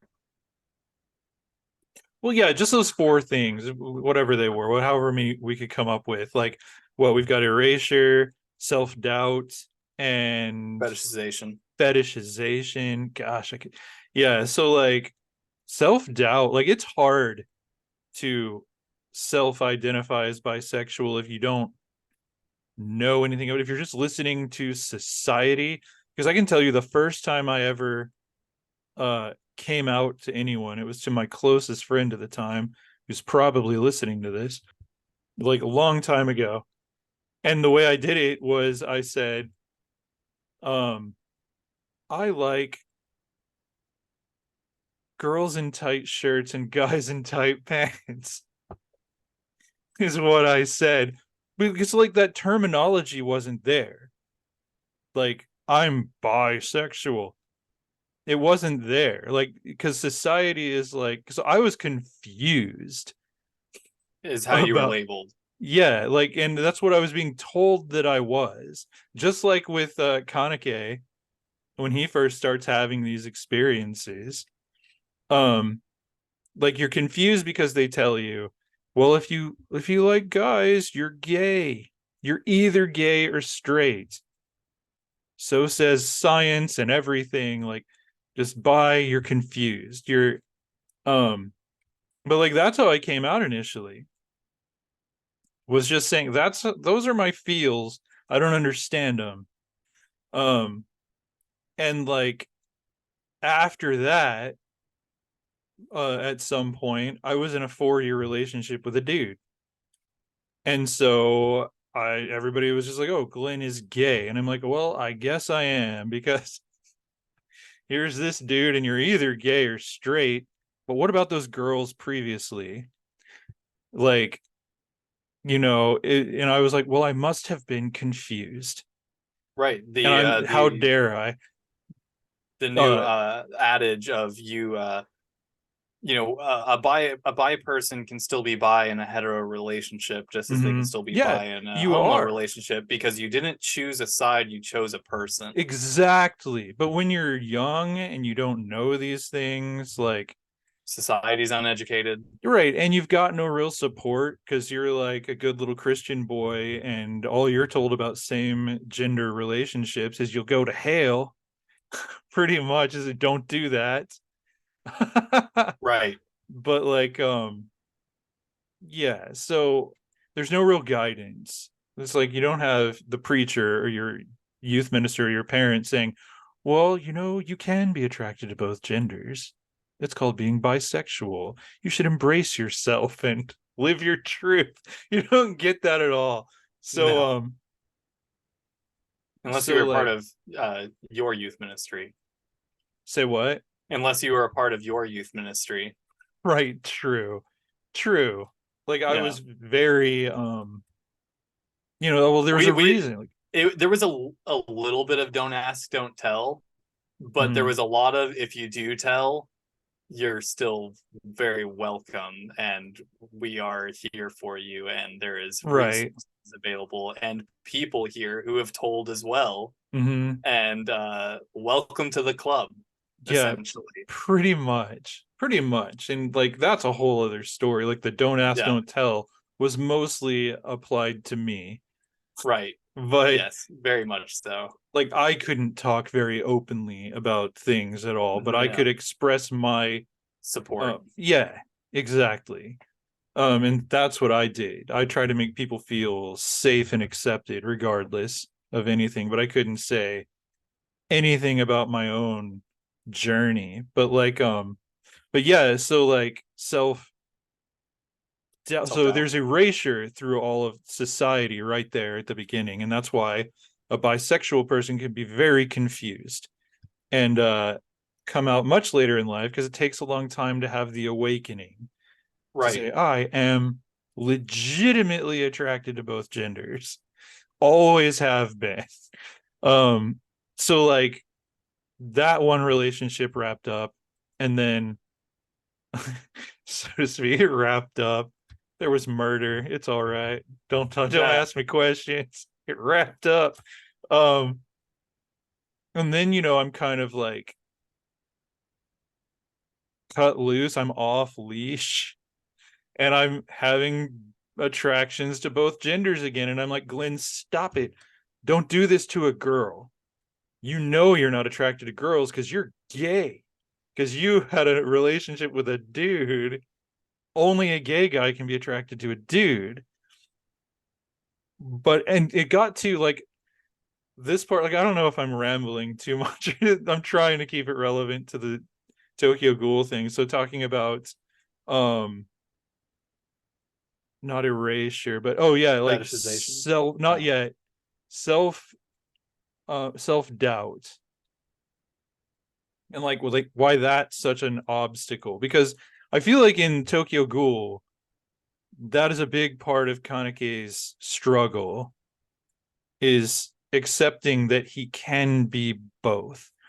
That you don't lose your humanity by doing ghoul stuff if you're legitimately both, you know? Um, but like, so skip way ahead. The time by the time I'm working at the church, where like um like I was hired. Like this is such a like I hate to diminish this story like just by taking tiny little parts out of it, but it is what it is. So like one of the things when I was hired, to spare you the whole epic tale, is that they told me I can't talk about, and I can't be like, you can't tell the youth that you're gay. You can't talk about that. You can't joke about that. And I'm thinking, yeah, but what I'm not gay. I'm like, right, right. like I was didn't know what to do because at the time I was seeing someone. It was a guy. It was in my cell phone as Save a Horse. One of the kids looked that up. One got into my phone. I was like, Save a Horse? Who's that? I'm like, it's a relief organization. Give me my phone back. But like, but I wasn't seriously dating that dude, and it didn't last very long. And then like, um, the whole struggle of being hired as the gay youth minister because that's the only terminology they could understand, and they'd already accepted that I was gay, so I wasn't going to correct them or try to like shift their, because it's too hard, with the erasure. But like, I mean, this is something I've never told anybody, but like there were girls I was seeing when I was the youth minister, and I'm just like, why are you doing this, Glenn? This attraction isn't real. Like this is just you're connecting with a girl, she's pretty, you like her hair, whatever. Like this is not real. But because I'm trying to be one or the other, pick one. But then it's like I'm going through things where I'm like questioning myself, am I a closet heterosexual? What do I do with that? How can I be a closet heterosexual? Because I'm like, what if I really like this girl and I'm gonna have to tell people? Like, what am I gonna do? Guys, I'm Like, straight. yeah. And like I struggled with that stuff. Like well into I turned 27 a few times before I finally was like, wait a minute. Those attractions were legitimate. Like those are real attractions on both sides. It's never like when I'm going out with a guy and then like am I faking it? Because I would ask that to myself. I'd be like, is this real or do I just want to be gay? Do I just aesthetically appreciate this guy, but I'm not Right, really gay for him? Because there's that girl over there who's really, like it's like you struggle. And so um it's really hard to figure it out. And a lot of people never do. right. Um And that's Tokyo Ghoul. yeah. And like that's Kaneki's journey, is because Mm-hmm. you've mentioned, like, you said that he was beginning, like he accepted his ghoul side Mm-hmm. in like episode 2 or 3, whenever he Yeah, yeah. I begins think it was speaking episode 2. with with God, Old what's that man, guy's name? Old man. the Um, manager. yeah, That's what they mostly call him. yeah, they call him Old Man Master, or the Old Master, or, Uh-huh. and so yeah, but there are several instances throughout where Kaneki gradually accepts more and Mm-hmm. more that Right. he is Ghoul, and I have a few of those bullet points here. But yeah, so yeah, there, But he kind of we goes back and forth a right, little. right, at least And in from one season 1. extreme to the other. In season 1. Because in season 2 he is a bona fide Ghoul. Ghoul. Yeah. Yeah. Like at the beginning of um season 2, he right. goes full gay. Yeah, full blown. He's like, I guess I'm Well, gay now, going off with the gay. it's really the last episode of season episode 12 where he accepts it, but then it's a cliffhanger, and season 2 picks up Oh exactly yeah. where it left off, because he Mm-hmm. says, I think the ending lines are like, because I'm a ghoul.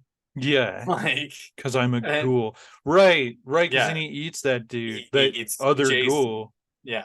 who was And torturing him. yeah, so I have points to that. So um we can hold for just a brief moment Okay. while I describe another setting, if you'll allow me. Indeed. Why? The, um No, you may not describe another setting. Get out. well, I just don't want to cut you off if you had any more points on the particular matter. Quiet. I'm Um, replacing you with a sex doll. That's going to be the new co-host of um, a Chinese Chinese one with sex doll. AI, Right? um, with my deep fake voice and all that. Oh, But I wasn't anyway, even thinking of making the sex doll you. That's an oh even well, better idea. oh, gotcha. I mean, you said I'm gonna I just replace meant you a with a sex sex doll in doll. general. Okay, yeah, like a Dolly Parton or something. Um, but she was great during the halftime performance yesterday. I heard. Um, I thought she had like a heart attack on stage or something. Why? Why? Well, no, because it's weird, because normally whenever the halftime show at the Super Bowl or Thanksgiving or whatever is done, the Uh-huh. announcers will come back on and be like, "Thank you for watching the halftime show," and blah blah blah. No, they went straight to commercial. Like, Hmm. he was doing a song, and now granted, it was a Queen cover, so it was "We Are the Champions," and that song does sort of just fade off, and so Yeah. they just went to commercial, and I was like, Yeah. is she okay? Because they normally don't just go to commercial. Mm-hmm.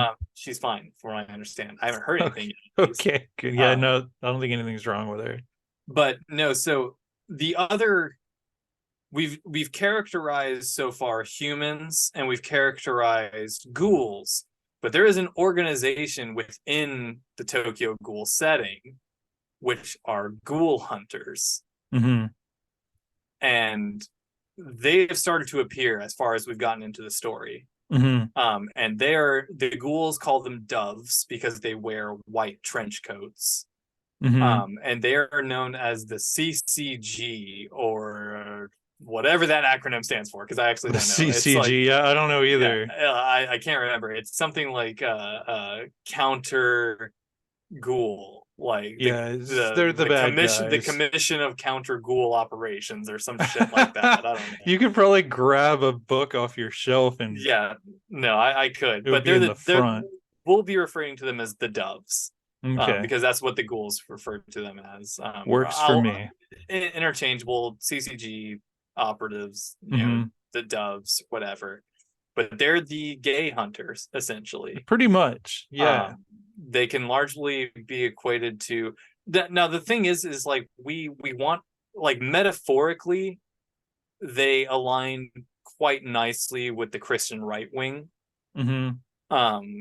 both in politics and in society at large. But in the plot, they are not as, how do I say it, moronic or ignorant Mm. to a degree, because they are simply like within the plot of Tokyo Ghoul, people are being murdered and eaten. Right. So there needs to be somebody to stop it. But within And the metaphor, mm, we're gonna have some fun. yeah, because within the metaphor, it's like there are good gays and bad gays, just like there are good homos and bad homos, just like there are good heteros and bad heteros, and good buys and bad buys. Yep, and then But for they're expanding outwards, good white people, bad white people, good black people, bad black people. There's right. bad There's good and people. bad in every Yeah, group there's of good and bad people. people. Yeah, But exactly. like right wing Christianity, um, and conservative politics, they lump all ghouls into the They put you in same a box. category, even though they start encountering more and more ghouls who clearly are not villains. Like Kaneki. But go on. Oh, You well, do your like what thing. I mean, to your point too, Kimi, once again, Nishiki's Girlfriend, human girlfriend, girlfriend. her human girlfriend, she says, Kaneki asks her, how can you still love him? Hmm. And she says, well, as long as he doesn't eat anyone close to me, Hmm. I can look the other way. And Right.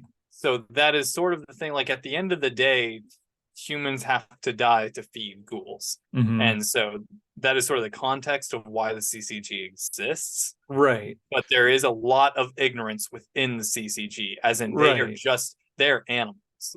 Ghouls are just Yeah. animals. They're just, Um, yeah, they're monsters. They're not anything like humans. They don't have souls. That comes up in their philosophy. They think yes, ghouls do not have an afterlife or souls. And that was a great um line. It yeah. was it was really just what do you call that? Like flare. Like it Hmm. really was just a flary, flashy line, but it was Hmm. such a good one at the same time. Yeah. Well, yeah, because he comes One of back and the he's like, well, how do you know that humans have an yeah, afterlife? Like what? Kaneki is saving one of his fellow ghouls, and the Hmm. ghoul, she says to her slayer, "See you in hell." And Yeah. the CCG dove says, there's no afterlife for ghouls. And then Kaneki Uh-huh. messes that guy up and says, "How do you know there's one for humans?" And oh, Right. But so like, goosebumps.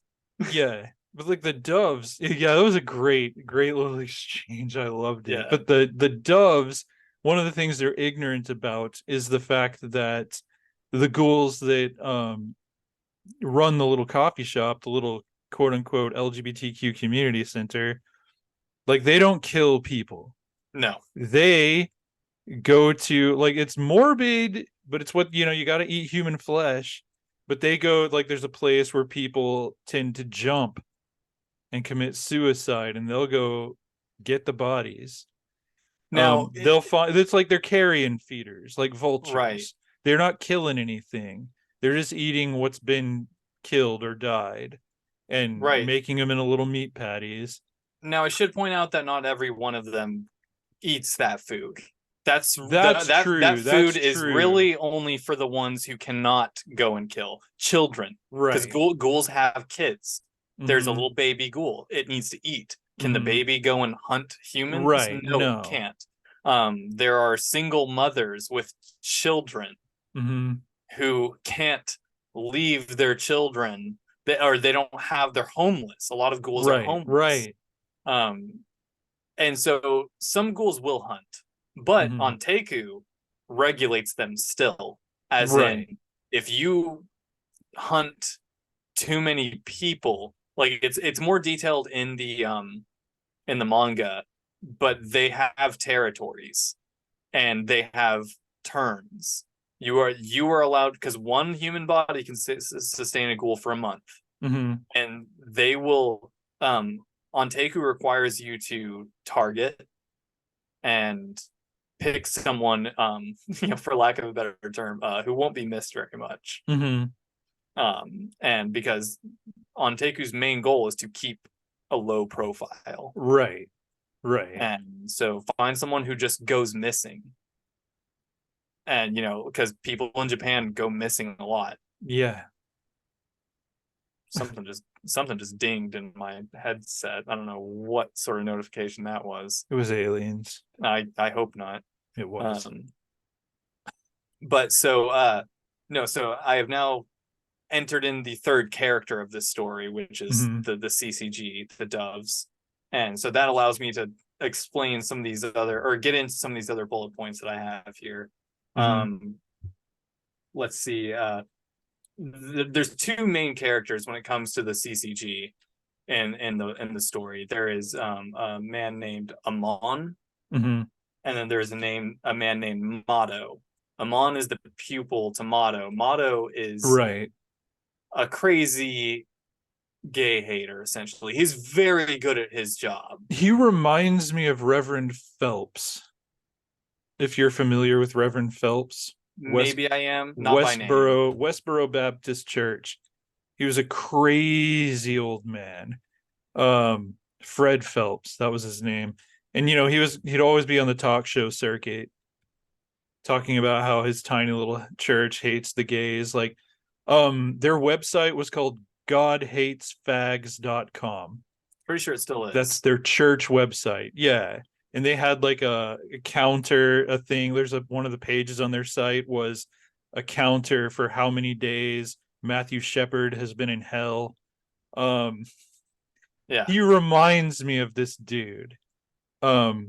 More so in the subtitled version, the Japanese language version, just because he sounds a lot crazier.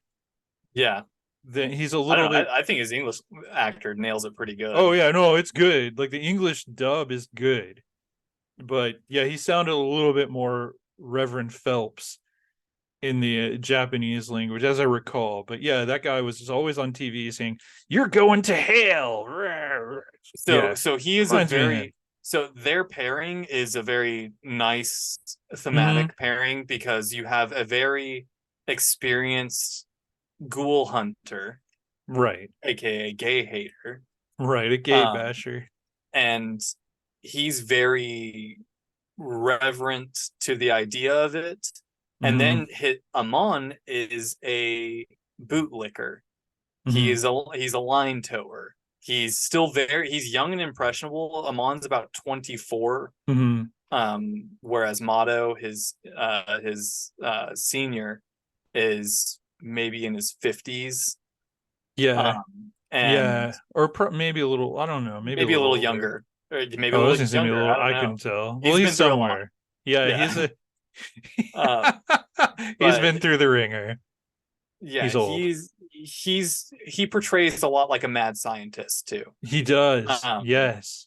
whereas Amon is very much the Marine. He is Hmm. towing the line. He's Semper Yeah. Fi. He's Like I don't know if I would characterize him as a bootlicker so much as by the book. Like yeah, he's by the because book. there's parts where he's not licking boots really. Like because he even No, tells old dude off at one point. It's like you're not taking this seriously enough. yeah, one time, and then he One almost gets time. killed by a ghoul. Right. Well, because that was like their first day, Their their first first meeting. mission together or whatever. But Yeah. that's that wouldn't be bootlicking so much as he's a rule follower He's and he takes it seriously. Like he's very invested. He really believes in what they're doing. right because he has personal experience. Nobody in the CCG is without personal experience with ghouls. Right. Something that Oh yeah. shaped them. But so I guess I had one fun one that I'd like to get your thoughts on, and this is sort of going down the rabbit hole. Uh-huh. Ooh, Um, I like rabbit holes. um, and so Motto, his Hmm. backstory, and see, this is why like I can't. It's hard for me to translate him to being just a total gay hater because that's part of the metaphor itself. Hmm. Is that there is a lack of understanding on both sides Right. within the plot, within the sci-fi plot. There's a lack Hmm. of understanding from the ghouls to the humans, and from the Right. humans to the ghouls. And Kaneki is the one in the middle. Right. Um, as the old man put it, he's the one person who has a part in both worlds. Right. And so Motto, his backstory is that there's an all-powerful ghoul out there, this mysterious all-powerful ghoul that is Mm-hmm. alluded to many times, known as the Owl, throughout the story. That's the boogeyman that the Mm-hmm. CCG wants to track down. um, and Motto uh, was there when they first tried to exterminate the Owl, Mm-hmm. and his wife was also a CCG operative, and she lost her life defending the rear guard as they were withdrawing from their failed extermination operation. Mm-hmm. And so he has a bone to pick with every ghoul out there, and he's become maniacal with his revenge seeking. As in, he is the coldest of the cold. Women, children, husbands, wives, he does not care a bit. They're all monsters. Mm-hmm. And so, Yeah, they're not. Yeah, they're just. Well, I mean, they're not human, but I guess he's dehumanizing them in his mind more than like he's erasing all of the actual similarities they have right. in his And mind. in his mind. And so it is hard for me to apply the metaphor to him so stringently Mm-hmm. because of what he's been through. But at the same time, he is killing children. Mm-hmm. Like, he's refusing to acknowledge that this is a poor, helpless child who has nothing going for them in this world aside from being hunted. Mm-hmm. Well, yeah, And he's killing the innocents, and exactly, as well like, as the people who are actually doing bad things. right, like if you're just driving along and you see a snake trying to cross the road and you just run the snake over when you didn't have to, Mm-hmm. what are you doing? That snake sure is a predator, and sure, if you went out and tried to pick it up, it might bite you and kill you, but you Right. didn't have to do that. Whereas Motto will see a snake, he lives by the motto, the only good snake is a dead snake. Mm-hmm. And uh, yeah, Pretty so much. I was trying to, this is where it gets fun, the rabbit hole. I Okay, was trying to good. apply the metaphor to his wife's death. As in, if we're going to apply the sexualization of what ghouls do, as in ghouls engage in homosexual activity, Right. and his wife was eaten by a ghoul, Mm-hmm. could it be applied that he is struggling after his wife had an affair with like a gay I affair? like that because And there's so he other becomes the ultimate gay hater right because his wife left him for another woman. for a woman. And so That's great. that is the rabbit hole. Okay, that And makes sense because oh, go on.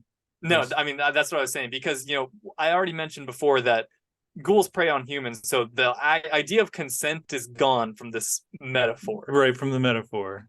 And so, but if you apply it to his situation, wife is gone now Mm-hmm. because ghoul took her. Ghoul took his wife. The gays took his wife from him. Because his main because he doesn't last long. He's a major character in the Right. show, but he dies in the middle of season Mm-hmm. one. He loses his life while trying to enact his revenge on all ghouls everywhere. Mm-hmm. But one of his major plot lines is Toka is his killer and sees that he's married. He had a Right. ring on, and He had a family and she he took had a him from family. them. Exactly. Because there's a huge parallel going on. That whole episode or arc of episodes, that I think it was two, Mm-hmm. um, where Kaneki is fighting Amon, the impressionable apprentice, Mm-hmm. and Toka is fighting the set in his ways master. And so Toka mirrors Motto, as in she's set in his way. The only good dove is a dead dove. Kill Mm-hmm. all the doves. And whereas Motto is Yeah. the only, and they're mirroring. There was an excellent Yeah, monologue, because that's my notes. Like their similarities are kind of exposed. Like, and more so Amon's and Kaneki's, because throughout the story, Kaneki mm-hmm. meets with Amon, the impressionable student, who is by the book, but is also able to change his mind and adopt new perspective, because there's tons of parallels. I'm already getting into a different one of my points. But yeah, so that was a fun one, is, just applying the metaphor Well, as strictly as possible was yeah, Mata's no, wife. and I like it because I'd made notes on two other characters, like that they have motivations, traumatic motivations that have made them the quote unquote gay basher types. Which I think is common in the real world, like dude with the cross. That's another thing I want to point out. I'm on. Like we're calling them metaphor. In the metaphor, they're like political right-wing Christianity is the Right. doves. Well, they're doves, which is a Judeo-Christian symbol for God. The one dude actually wears a cross around his neck. Like Yeah. it's almost a beat you over the head with it part of the metaphor. Right. Um, but one of the things I noticed about Amen and Motto. no, Juzo, I almost called him Juzo. Zuzo, is that they were both victims of abuse perpetrated by ghouls. Like if you take it into the metaphor, like Juzo was A toy. um yeah, like he was physically scarred by his abuser who was a ghoul, and she castrated him pretty much. Brutal. Like No, she yeah, did. like and And yeah, it's sort of danced around in the anime, but in the manga it is very in the clear that manga, she yeah. removed his boy parts. Uh-huh. Uh-huh.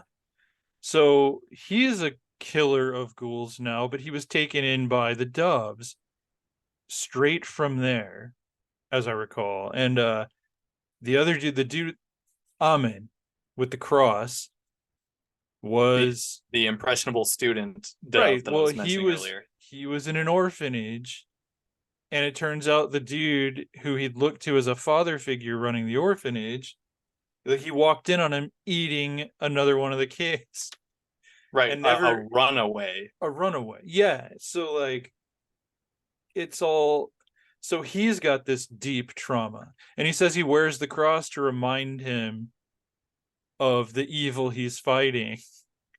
Because the dude gave him the cross that was running the orphanage. Right. Because he goes to talk to him at one point, It was a Hannibal Catholic Lecter style. orphanage. Yeah, it was a Catholic orphanage. So yeah, so like I found that interesting because I think a lot of times it's either internalized homophobia or trauma where a gay person is the perpetrator of your trauma, where someone grows up hating those people. Same applies to racism. We talked Yeah. about that in our racism episode Yeah. about how some people have a traumatically bad experience with a person of a particular race. Yeah, and they externalize an internal Mm-hmm. Yeah, abuse, like a PTSD sort of thing, right. And and really, they manifest it. uh-huh. And so like there's kind of the doves aren't bad guys without motivation. They aren't evil for the sake of being evil. And I enjoy that about this story because they all have a backstory. They all Right, have they a all a reason reason. that they see things the way they see them. Yeah. And I like that they made it trauma for three of these characters. I hadn't counted old man dude, but what Right. you're saying, because it hadn't occurred to me that the death of his wife actually in the metaphor could be she was taken from him by a Yeah, homo. exactly. I'm not using the homo terms. Yeah, Sorry. I'm not either. I'm And I trying. wasn't saying at the beginning that I would exclusively use homo. I'm just saying Mhm. if I do say homo, I mean it as a Right. abbreviation of homosexual. Right. Homosexual. Homosexual. uh, yes. So yes, if I can continue that those characters, I'm trying to stick to Yeah. characters more than I am episodes, because Right. It jumping works around that so way. much. Uh-huh. Amon's character, he is the young impressionable CCG operative who becomes the senior operative when his senior is killed and re-solidifies his fight against the ghouls. But he's very interested in Kaneki, the eye Mm-hmm. patch ghoul. We never Mm-hmm. talked about it, but I mean, this is another slap you in the face sort of point of the metaphor is ghouls wear masks. They have Right. masks made for Right. them, which are individual masks, which seems kind of lame to me. They're not all individual, but it Mm-hmm. seems kind of counterintuitive. But the idea is to hide your face because you don't want the dove seeing your face because then you can't blend into human society anymore. Mm-hmm. Um, but Yeah, to me, once they know who you are. it would make more sense to wear a common mask than to wear an individual mask. Right. But because then you can be just any random ghoul. You won't get code named as the eye patch ghoul or the Mm-hmm. rabbit, depending on what your mask resembles. But True. Amon is very interested in the eye patch ghoul because while Amon's master or senior Motto is being killed by Toka, he's being held up from linking with his senior by Kaneki, the eye patch ghoul. Mm-hmm. But Kaneki's peculiar because he doesn't want to fight Amon. But Mm-hmm. Kaneki has a reason that he can't back down on. And Amon has a reason that he cannot back down on. Mm-hmm. And Amon wants to fight Kaneki, but he's no match for him at his Right. current state. Kaneki is powerful, Mm-hmm. though he tries to deny it. But Kaneki is basically taking punches while still passively he's trying to enact pacifism and trying to use words to Right. convince Amon that we're more alike than we are different. And it eventually Yeah, he doesn't devolves to want to where he fight has to him. use force. Right. But he ends up wounding Amon, but sparing him Mm-hmm. and begging him to leave the scene because Kaneki, with tears in his eyes, says, I don't want to hurt you. I don't want to have to kill you. Yeah, I don't want to be the monster you think I am. Exactly.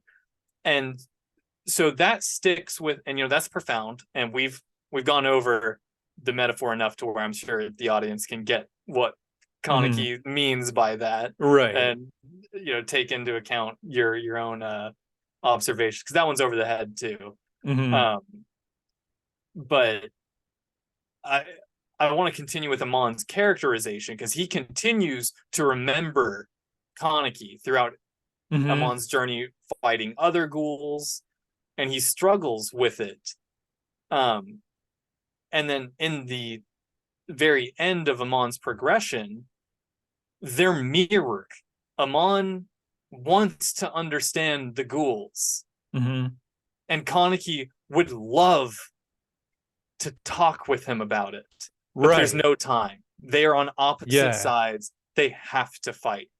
And so with Amon's characterization, I'm wondering with how parallel he is, and if we're not going to get into RE, Right. but I mean, you can they talk about become it a little.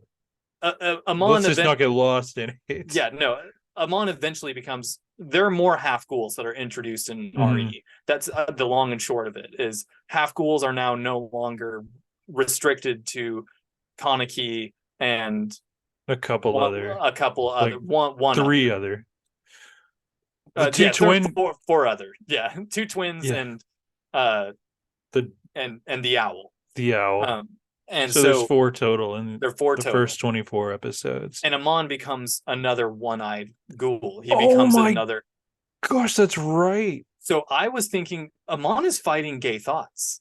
Like Amon is Yeah. paralleling so Mm-hmm. uniquely with Kaneki while still being human that he is Mm-hmm. on the cusp of realizing something, having his Right. own awakening. Right, because even in their like last battle in the second season, Yes. Amon's saying that he would really like to sit down and just talk to him Yep. But they are on and opposite ends of ask him the. questions. Yeah. Yeah. And Oh, so I hadn't Amon, put that together. I mean, that character was meant to be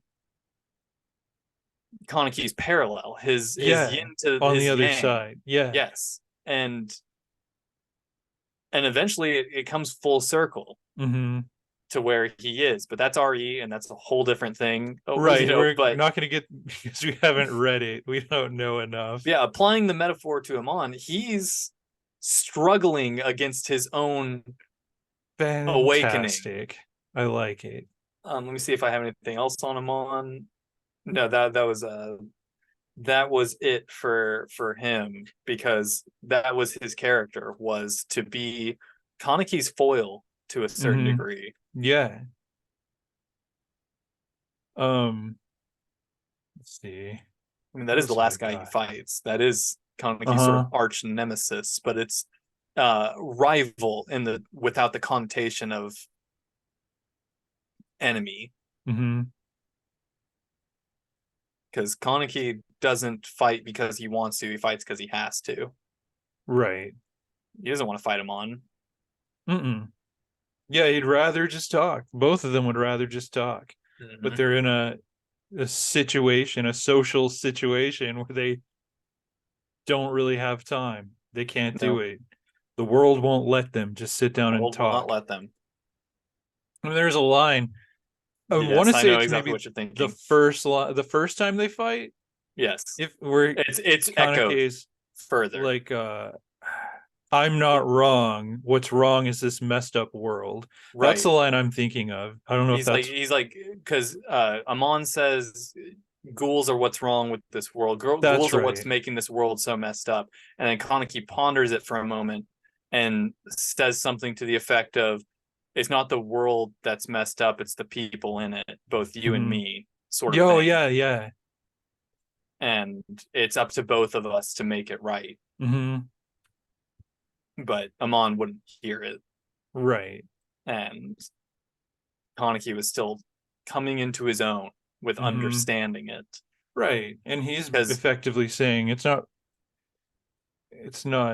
Kaneki's journey, I mean, we could do a whole episode just being alone on Kaneki. bisexual. We're jumping around to Yeah, different characters. we are. In hindsight, we probably should have just stuck to Yeah, Kaneki's because journey really alone. that's the metaphor is his arc. Yes, and I'm But trying to get by without going into too much of the traumas that Kaneki endures, which right. are really just involved with the other characters. Mm-hmm. Because the first meeting of him and Kotaro Amon uh, are because of Hinami and her mother. Mm-hmm.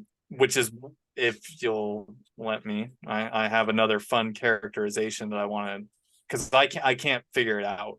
Mm-hmm. Applying the metaphor where it probably shouldn't be applied, which would be there's two characters, Hinami and her mother.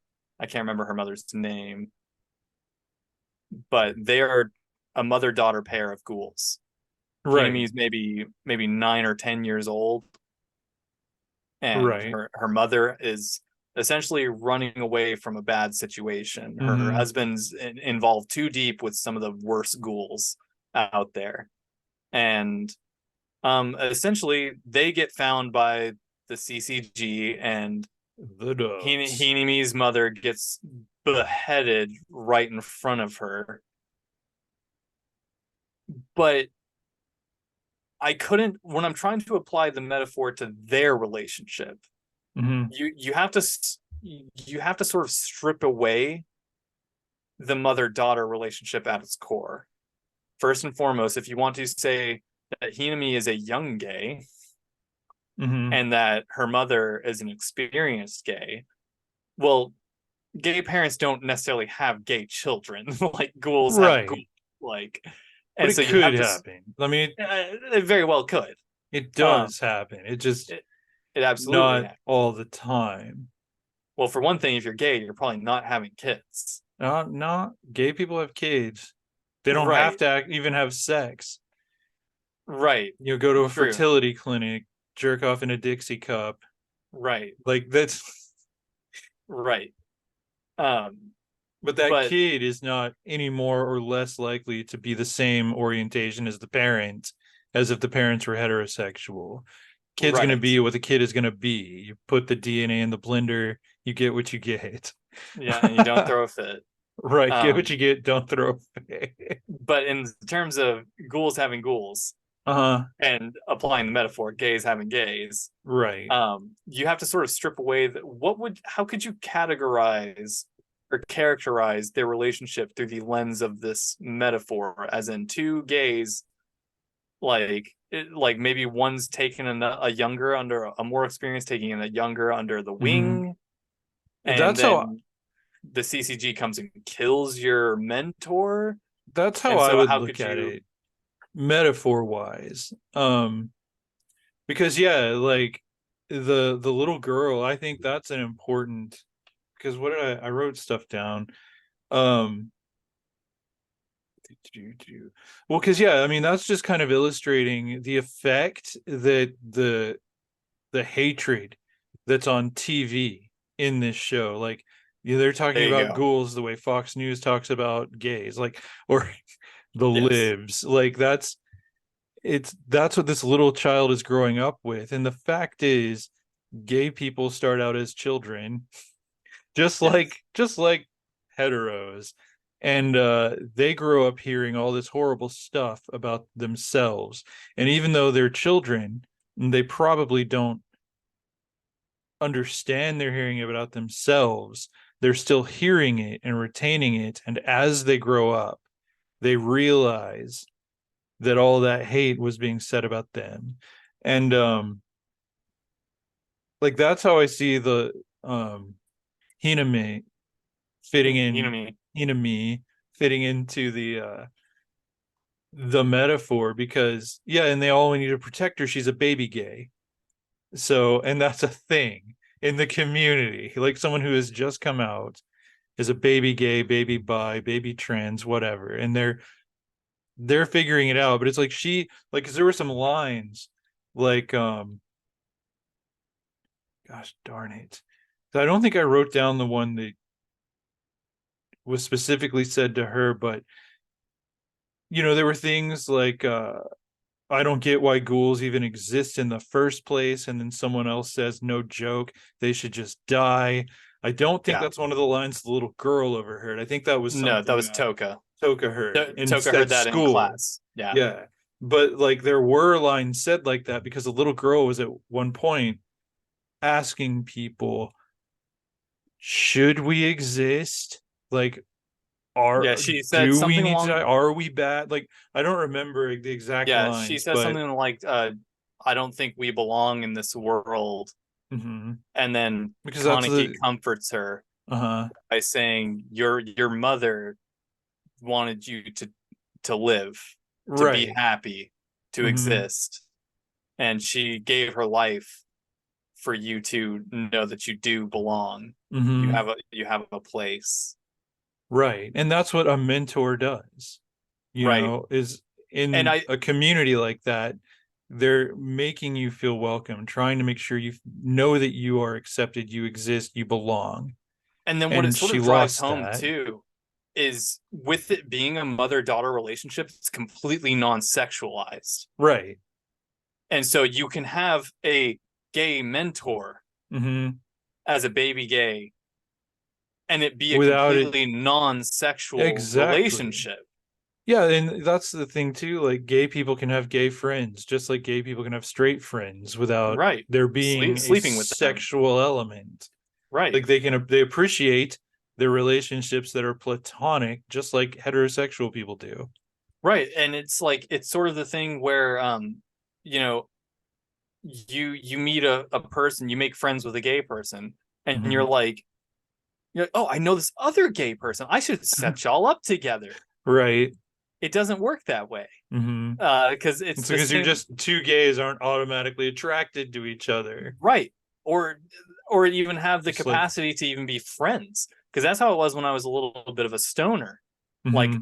you know, I would smoke pot and then I would hang out with other people that smoke pot. But eventually I realized I don't like these people. I'm only Right. I'm only here to smoke pot. Hmm. And I could do this at my house. So Hmm. why am I subjecting myself to ill company Right. for this. Like, like the gay scene is not for every gay. Mm-hmm. Oh Like, yeah, very true. the clubs and all of that, that's not everybody's cup of tea. Mm-hmm. And so yeah, it doesn't work that you're not going to enjoy the company of every single person who Mm-hmm. enjoys technically the same things at the most bare levels. Right. um but yeah, so that's a pretty good categorization. I thought I was onto something like that, but I've never Mm-hmm. been gay, so I've also never had a gay mentor. I never had anybody teach me how to be straight. um Right. Right. except for Well, yeah, you except kind for of did. media. Yeah, Mm-hmm. except for media and the vast majority of my peers. Mm-hmm. um but I never had a legitimate mentor. Well, because you never had to come out. No, I never had to come out. And but yeah, that was a I didn't know how that one was going to go, and I'm glad that I got a, a nice little. I'm glad that both my little rabbit hole questions came out pretty nicely here. Uh, I'm happy for you. Xing off the list here. Um, Juzo, you want to tackle Juzo if you don't have anything else? Let's see. Juzo. Yeah, we can do Juzo because I'm about to talk about like my next note was about those twin girls Oh, I like that that because I don't have anything on them. mhm, Um, and he confronts them, and that's kind of where I was making notes. so Juzo, we mentioned, is another. He's a dove, but he's a weird little fuck. He's a You know, weird guy. um, He has he issues. he has deep seated issues. Because Juzo, as we previously mentioned, was captured at a young age, not determined when, by ghouls and made into a butcher. What we Mhm. mentioned with the gourmet and how they have other humans essentially participate in a gladiator fight with other humans. Juzo was one of those humans where he was the butcher. He would Yeah, kill the other human for the other ghoul's entertainment. And and he he's was the one who rewarded got masochistically. right by getting castrated and such. Yes, he would earn good boy points where he would get Hmm. punished physically for doing good. And the highlight of that was getting castrated. Right. And so that while, that was a flashback scene. So years Yes, later, when he's about 19, he's very androgynous very and, androgynous. um, like marked, And like the masochism kind of like, he I get those two words. self-harms. Yeah, he self harms. That's a good way to put it. He He's he put puts he stitches in himself. Oh, Yeah, so go he's a very anime character. on. He's got an anime Mm. quirk to him where he's got red cross sections Hmm. going across his body that he picks at and then reapplies. And so he's got issues, and he's Got kind of issues. loopy. He likes killing a lot, so that's why the Hmm. CCG really likes him. um Yeah, and doesn't like they like they're right. uncomfortable with him because he's nuts and just a sociopath. Apparently, he appears Yes. to be a sociopath. Um, but yeah, and he's kind of just indifferent about people dying. Yes, he has no. It's just a part of life is dying. But so Hmm. one of the first, upon his character introduction, it's he pickpockets Kaneki, Hmm.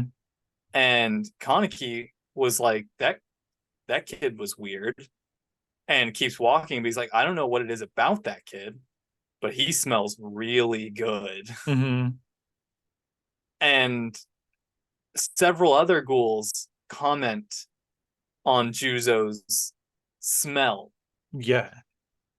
And applying the metaphor to that gets a little, me as a cisgender straight white male, me trying to apply the metaphor can get a little dicey to Juzo Hmm. because it errs on the side of pedophilia, which Mm. you have to be, Oh. I have to be careful about how I approach it because I don't want to make it seem like gays are all pedophiles, how Hmm. the media would want it to be portrayed and portrays Yeah. it. Oh, yeah. Okay. Yeah. I see where you're going with this because Yes. I think And we so talked about it. we briefly mentioned it, but I didn't want to get too far into that because I wanted to save it for this. Yeah, yeah. Because Juzo was castrated before reaching puberty, and so he is essentially what are those called? A eunuch. Yeah. He's a And eunuch. he never reached sexual maturity, and so Right, he never had an actual puberty, I guess. yes, and so the connotation, applying the metaphor is that to a gay, that young boy smells really good. And so that's where it gets a little dicey with how far do I want to take that Hmm. metaphor into the author's intent. And again, assuming that the author intended for this to be a large queer metaphor. And I don't think he intended for it to all fit into the metaphor. Right. Personally, I think he intended Kaneki's story to mirror the bisexual experience, and other things just happen to kind of fit. And that would be fair because um I mean, technically Juzo is of consenting age regardless Mm-hmm. of his genital standing. Lack his lacking his lack Well, of genitalia. yeah, he is still of consenting age, Mm-hmm. however androgynous and youthful he may appear. Right. So I guess pedophilia is out the window, Yeah. because Yeah, he it's not is pedophilia. right. But the idea, and you had mentioned that there is, I don't know if you wanted to go into that, Hmm. your thoughts on that, because you Oh, speak just from a more. stereotypically, like there's Yes. an obsession with youth and beauty in the LGBTQ community. Right. Um and that could fit the metaphor where why everyone, all the ghouls think he smells good, because he kind of it's like he's kind of stalled in sort of a genderless kind of Or never gonna here's hit puberty or grow up kind of. He's well, not here's one aging for like you. normal people. Do tell. Um, the the the toxic parameter of being pure in the gay community, Hmm. where I mean it applies to bisexuals too, but mostly to bisexuals, Hmm. where lesbians won't sleep with other women if they've ever been with a man, Oh yeah, or yeah. gays, and so that sort of purity could That's be it smells delicious to another person because they've never been with another person. ah ah interesting. And so that could be why they smell so delicious, because that just the pure aspect, because that's what Juzo's thing is he's very innocent because he Hmm. never grew up He is. mentally and he never grew up physically either. Yeah. And so the purity in that purity is attractive. Hmm. And I mean, Kaneki doesn't drop his drawers and start going after him. Right. And by that, I mean, he doesn't try to rip him apart and eat him. Yeah. And if you did, Juzo would He's probably kill him hmm because Juzo is somewhat of a badass. yeah. I like Juzo. But yeah, so that was my only point. My only bullet point was Juzo smells good. But you had more to say on or leading to Juzo's characterization. He ends up running into two people from his background. Right. And I couldn't figure out from the flashbacks like which came first. Like did he know this, like these two twin girls that he knew, humans. They were all three human children. Yep, at Was that, CCG Academy, and so that was after he was rescued from the castrated. ghouls. Yes, Okay. yes, So he knew these girls, and they show up in season 2 during the multi-episode arc where they're fighting in that laboratory. yes. Yeah. No, no, and jail. jail. That's right. Okay. So like Cochlea Internment Center. mhm. And they're twin sisters and they were human before, but now they're with the ghouls, and they also each have one ghoul eye and one human eye. Um, and so like, well, actually, this doesn't really apply to Juzo so much. It's just that I was trying to figure out where they fit in the metaphor. Mm, Um, I like this because I haven't thought about them at all. okay, cool. And Mostly because their story differs so much right, between because the manga and the anime. mhm, That was the main reason why I guess I hadn't thought of them too much, is because yeah, the manga takes a different route and right. from And the I don't anime. really But remember that, applying, but yes. Go so ahead. like, yeah, so I'm just going with the anime, but so like the way I'm looking at them, so they were training to be gay bashers pretty much. Yes. So like um They went to church camp. but they have the two eyes. So, metaphorically speaking, they had a bisexual awakening while being deeply involved in a uh hate speech kind of church. And so they're like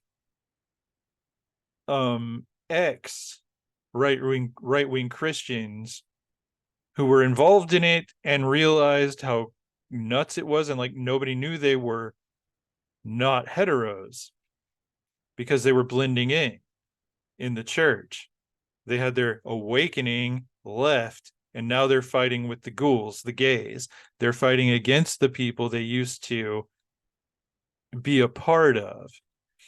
And it's just because they recognized the corruption of the message, you know, of where they were being brought up. And I don't think in the anime it got into their actual motivations for leaving. Because even Jews, it was like, wait, I never got to ask you why you went ghoul. Like, what happened? I don't even know. And I don't remember from the manga. But just with what you have in those 24 episodes we're talking about, that's how I interpreted that. Right. Um, No, because that's what they say, is that we've seen the hypocrisy, and mhm. we've learned that the CCG are the real monsters. Right. And they do never explain it. Even into RE, because those are returning characters in Mhm. RE. But that's why we're not going into RE, Right. because So I much. we've had discussions on this before, but I feel like RE is wildly different from the manga. I haven't read the manga yet, so I Mhm. can't say for sure, but I have a feeling that they It's gotta be. adapted some things very differently, because Mhm. these two characters, as I mentioned, are adapted differently in the anime. They're just not given much screen time, but Right. They're really not. they are the only two other, aside from the owl, that are Mhm. half ghoul. But they're not fighting on the side of the ghouls either. They're not fighting on the side of the CCG. They were sort of a third party that just Mm. appeared randomly. And it's worth Oh, that's noting right. that they were made by the same doctor Mhm. who operated on Kaneki. And they Yeah. have this weird relationship with him where they Mhm. refer to him as father. Right. And he's not their father, Mhm.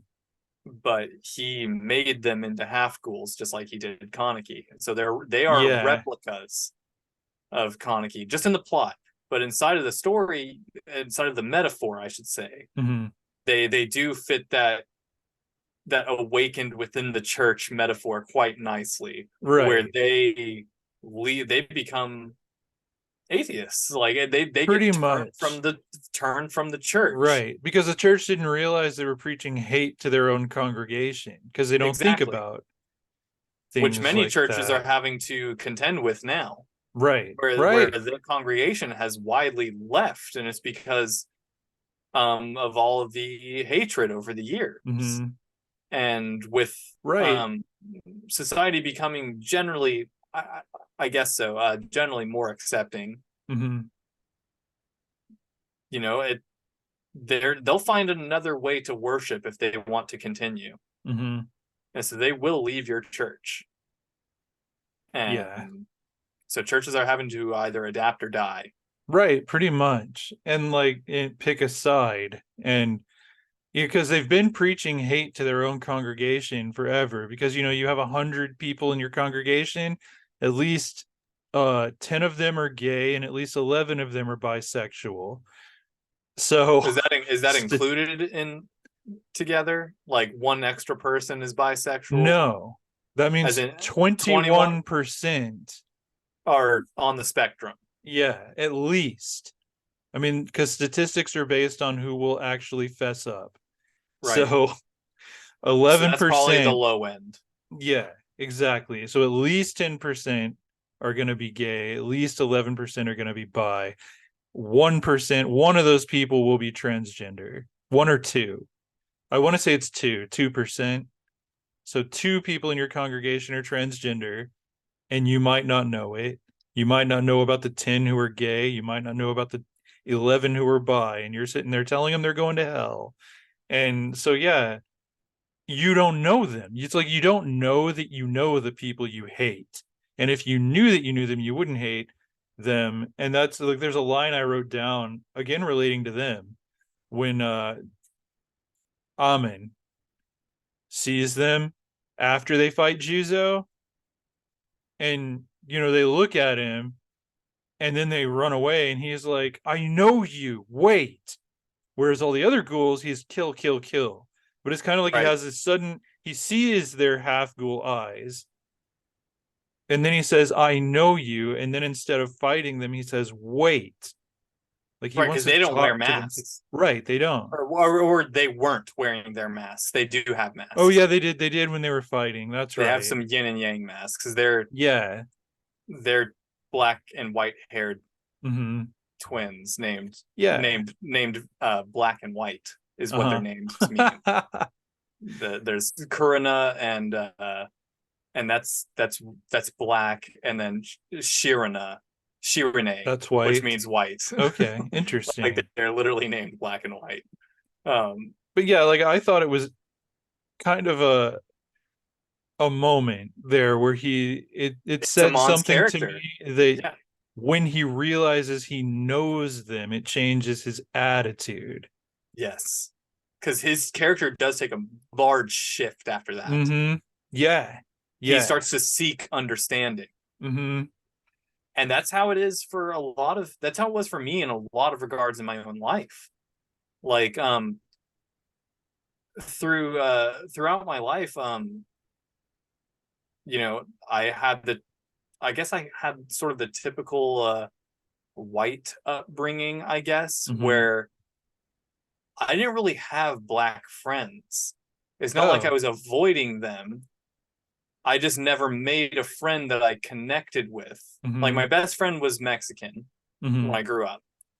Uh, the first friend that I made that I wasn't given, my parents' friends' kids, were my friends, and guess what? They were all white. Um, Mm-hmm.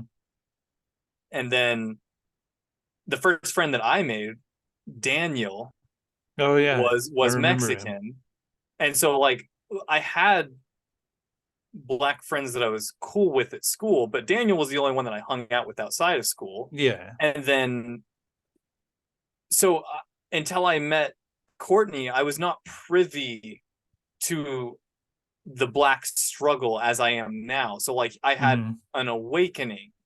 Mm-hmm. Like, I had an eye opening relationship. Like, I needed to know someone to know what they go through. And that's sort of what Right. Amon went through. He saw two bisexuals, to Right. to queer folk that Yeah. he had been ignorantly hating for most of his life, Yeah. Even though he knew them. even though he knew them, and he needed that connection to try to empathize with them. Mm-hmm. And Yeah. that's quite profound as well to his character, because Yeah. he continued his journey of trying to understand. Right, and you're right, he did at that moment, because the next thing I had written down was the next thing he said, which was when I wrote X and X because I couldn't remember their names. I'll call them White and Black. Yep.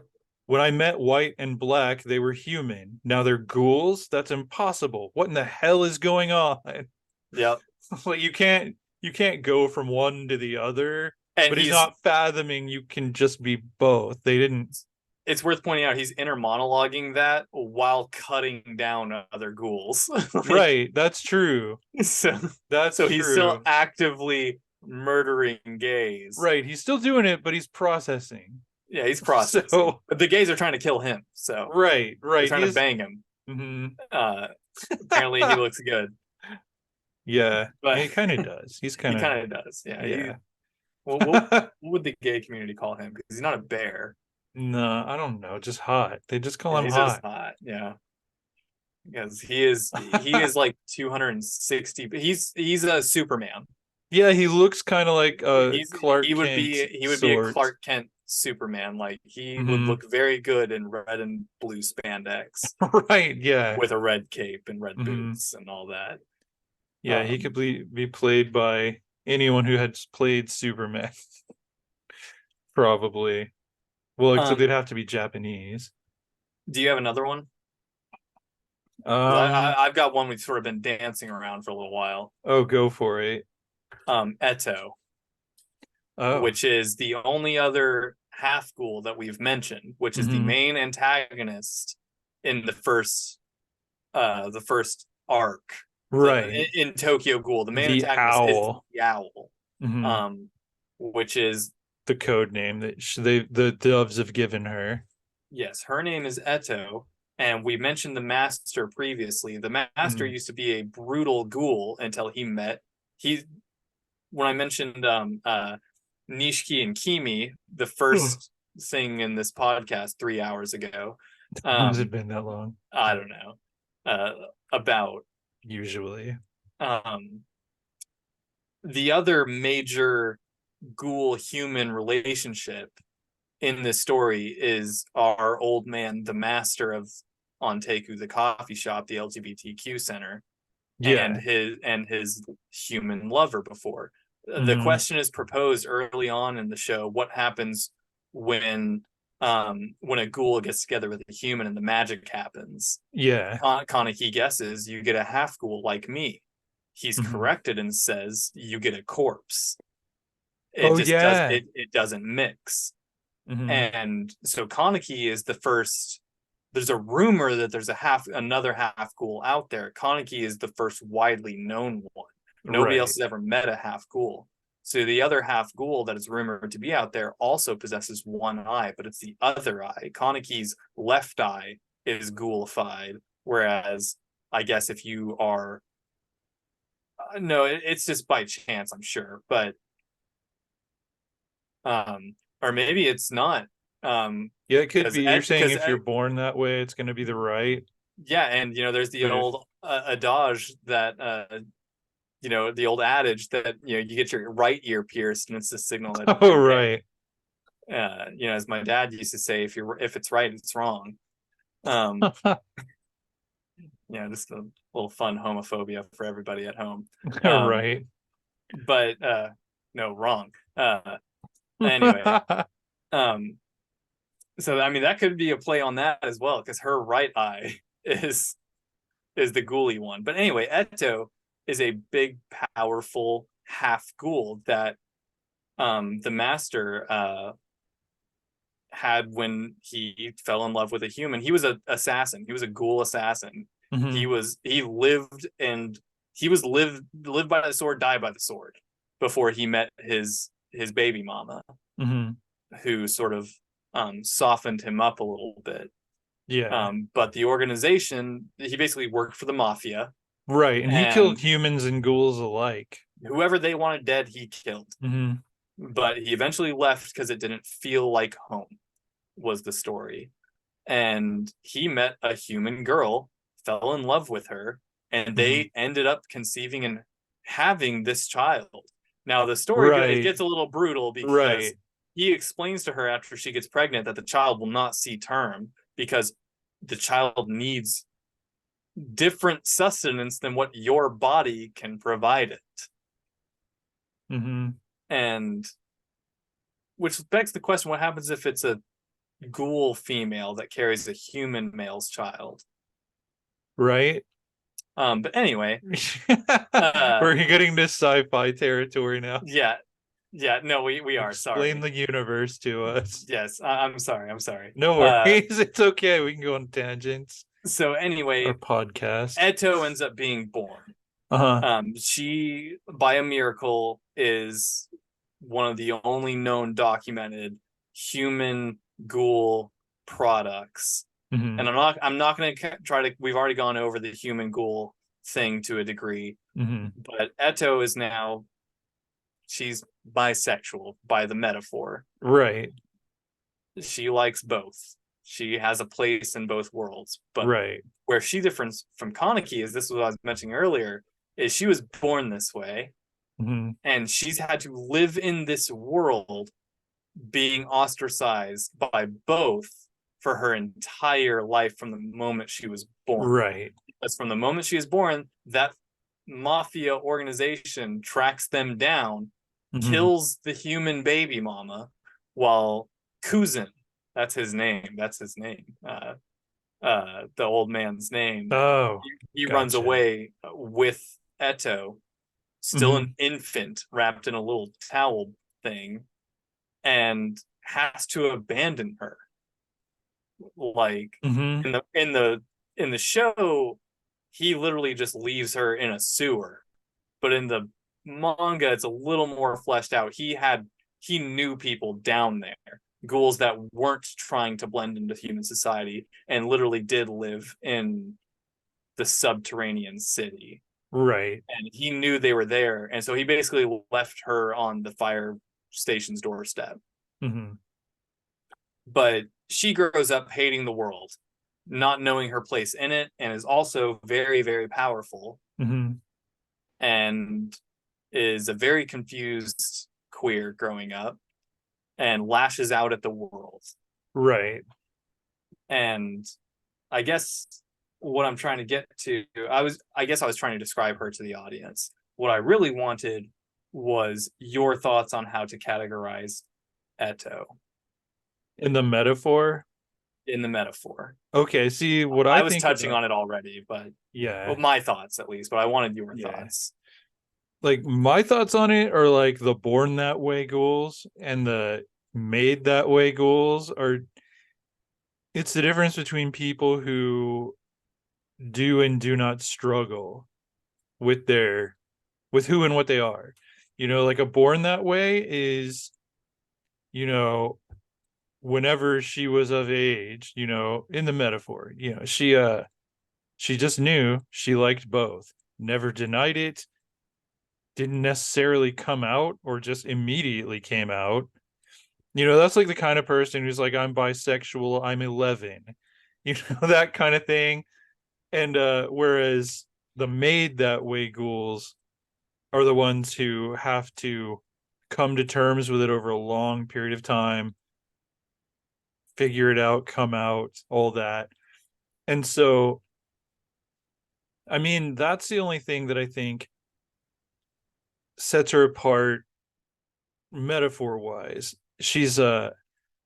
So she's got a grudge against everyone because her whole life she hasn't been accepted by anyone in a way. Like, and she's alone. Like in all of her scenes, like her fight scenes, she's just alone. Right. Um, And the old master beckons Kaneki to save her. yeah. Like she's no longer alone. Mm-hmm. That's more into the sci-fi aspect, because not every bisexual needs a fellow bisexual. But I actually wonder how Right. many bisexuals connect and relate, whether it be a same-sex relationship or otherwise. What Like do you mean? like as a bisexual, would you be better suited to be in a romantic relationship with another bisexual, regardless of, like, if it were to be a same-sex relationship, Mm-hmm. would you have better luck seeking understanding I mean, I I guess mean, we're by definition you would. yeah, and I guess, it's kind of like moving away from PC territory True. and just getting real. But like, Yeah. yeah, like personally, I prefer to date bisexual people Right. for that reason, because they get it. Like a bisexual person isn't going to be like, um, oh, thinking you're going to cheat on them for whatever gender they're not, Right. because they get it, because they know they're not going to cheat on you. That has nothing to do with being bisexual. Right. Um, You as a bisexual man are not going to go pounce on the first girl you see right. And because you like girls too. right, like if you're with a guy, you're not going to do Yeah. that. And like they get it. They get all of it. They get, that you want to be involved in the community or don't. And they've been through the stuff you've been through, Right. and you can Whether they talk to realize it them or not. about cute girls and cute guys and nobody gets weird. It's just kind of refreshing to be able to. Right. So that's me personally. So I think, yeah, it helps to have other bi people who are out, At maybe least more, in your corner. yeah, in your corner. Not necessarily dating. Like it doesn't have to be Yeah, dating, exactly. but it helps to have someone who Hmm. understands you, because I can try to understand what I'm not all I want. Hmm. I Right. will It's never never going to understand be like, it's on like, that level. yeah, you can Like never have the experience no. that you're, yeah. So, and The, I the same know, the same could be said about like interracial dating. right. Like You will never have the experience of being a black person, right, but you can exactly. try really hard to be as understanding as you can be, definitely listen and learn, Yep. but you can't really get it. Right. Doesn't mean you can't be in an interracial relationship and have it really work. Right. Just It's means, just you have to be open to the understanding that you will not understand everything. yeah, understand that you can't understand. Yeah. But yeah. And like I have a lot, I mean, back to your point of just because you're close to another bisexual person doesn't mean you have to date them. Like I have a lot of bisexual friends. Dating, none of them. Interested in dating, none of them. So, Right. but Right. I Because do it's prefer to date bisexual people in general. right. It's not like it's an exclusive thing. It's like it's a Mm-mm. plus. Yeah, exactly. It's just icing. It's an attractive thing. Yeah, it's nice, Yeah. refreshing. Yeah, no, for sure. So that was Eto, and Eto has, she's an awesome character, Hmm. just in general, especially within the sci-fi realm. Like I'm trying Right. really hard not to go down the I sci-fi know. route, because that second season has a lot of just good sci-fi It plot. really does. Um, Because yeah, like y'all, if you haven't seen this, you don't have to go into this thinking of bisexuality. You can no, just go in and be ghouls and humans, and and it's awesome. it's a Like, great story. Yeah. and I mean, it is one of the ones I used to have this really bad habit where I wouldn't watch what's popular Hmm. when it came to anime, like, anything that was overrated. Gotcha. Yeah. But turns out it's a lot of the overrated stuff is overrated for a reason, because it's actually Exactly. pretty good. Hmm. Like it appeals to anything that appealed to a wide audience I didn't want. And Hmm. now here I have both Tokyo Ghoul and Sword Art Online posters in my room, Right. Both good stories. along with Goblin Slayer, which is very not kid friendly. So any kids out there, Uh-huh. definitely not widely liked by the community. Um, but it's got cool character design. See, little cute anime girl. I Um, see. I see. but yeah, so it's very hard not to go into Eto and RE, because she's a big Hmm. character in RE. Let's see. Yeah, I'm pretty much out of notes here. I have one big one, I guess, that's left, and we've sort of touched on this over the course of the thing, which is the several stages to Kaneki's acceptance of himself. Oh yeah. Number one was the one you pointed out, which is like episode 2 or 3, where he accepts that he ate some people. He was force fed while he was unconscious in order to heal. He was going to die. He was going to starve to death, eat his friend potentially, wouldn't be able to control himself. His urges need to have been satisfied. So somebody jerked him off in his sleep, aka fed him fed him human flesh. They took him to the vet and he got his anal glands expressed. Yes, expressed. And then there is another scene where whenever he's fighting Tsukiyama, when he's refusing to be a unicorn in that relationship. Right. Because that was one of the fetish aspects we didn't really touch on with bisexuals, is they are widely viewed to be the unicorn. The unicorn, which is just the fantasy creature that couples are looking for to be their third. Their third, yes. And that's probably the most common fetishization of bisexuals. I would argue, again, this is my own personal experience, but it's more common in women to be the third in a hetero relationship between a guy and a girl. And some people are fine with that, but not everybody. Right, exactly. Like there are unicorns out there. There are unicorns, but not bi does not equal unicorn. Right, and it's frustrating a lot of times. Like you'll find people on Tinder or whatever, and that's what they're looking for. That's why they swiped right on you. And because they're looking for unicorns. Nope. And they will, you're having a nice, good time with this person, chatting them up. You feel like you're connecting, and then they're like, "So turns out I actually have a girlfriend. And we were wondering if you'd." Yeah. So that's something we didn't touch on. That is sort of the elephant in the room when it comes to fetishization of bisexuals. Right. Right. But so yes, Kaneki had that realization. Then when he's fighting Tsukiyama, Toka, who had been, as I mentioned previously, eating human food, suppressing her ghoul side by eating human food, she can't fight Tsukiyama on par, because Tsukiyama eats people. He is living loud and proud. He's quite flaming, if you will. Right. And he very much knows and loves that he is a ghoul. And Toka cannot beat him, in the sci-fi fight, because she has been eating human food, suppressing herself. Right. And Kaneki offers his flesh to her. And that was another key turn in his awakening, that he will be fine if Toka takes a bite out of him. And so he is accepting that. So there's another key turn, that he has been accepting that he is not exactly human.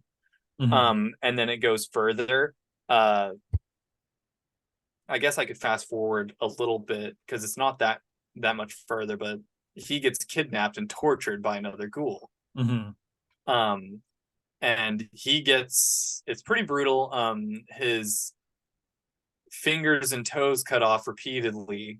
And grow back. And they grow back. And he says, every time my fingers and toes grew back, it made me realize that I am a monster.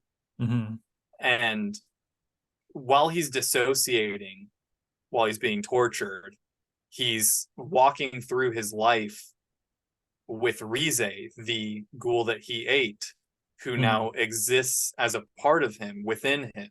Within his mind, anyway, within his in the anime. And so she is his gay side, essentially. Pretty much. And he is struggling to accept still that he is not human anymore. But in the end of it all, because he'd been taking like fighting lessons and stuff, so he's not a badass ghoul like the rest of the ghouls out there. He doesn't fight like the other ones do, or the prominent ones do. The ones that survive fight, which could be tantamount to the gay experience, that you sort of have to, it's a struggle, it's a fight. Yeah.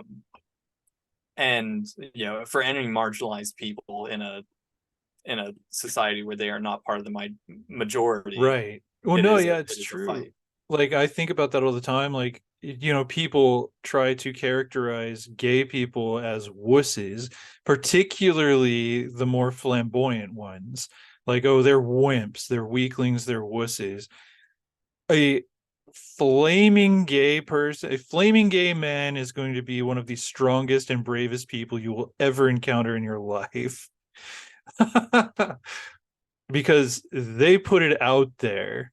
They're not afraid. They're not afraid to fight you. That's what they're doing by being out in a way that doesn't require them to come out. Right. I mean, so I think that it's, yeah, so Strength beyond I had strength. that to say. Yeah, strength beyond and strength. and so one of the most profound things for me of Kaneki's acceptance of himself was when he finally accepts the part of him that is Rise, the part of him that is gay. What does he Mm-hmm. do in his dissociated mind state? Mm-hmm. He eats her, because he is Right. literally walking with her in his mind in a Mm-hmm. field of flowers, in a field of white flowers turning red. Right. And he finally accepts that he is a ghoul, and upon his acceptance he has gay sex in his Mm-hmm. mind. He commits the ghoul thing Yeah. by eating Rise.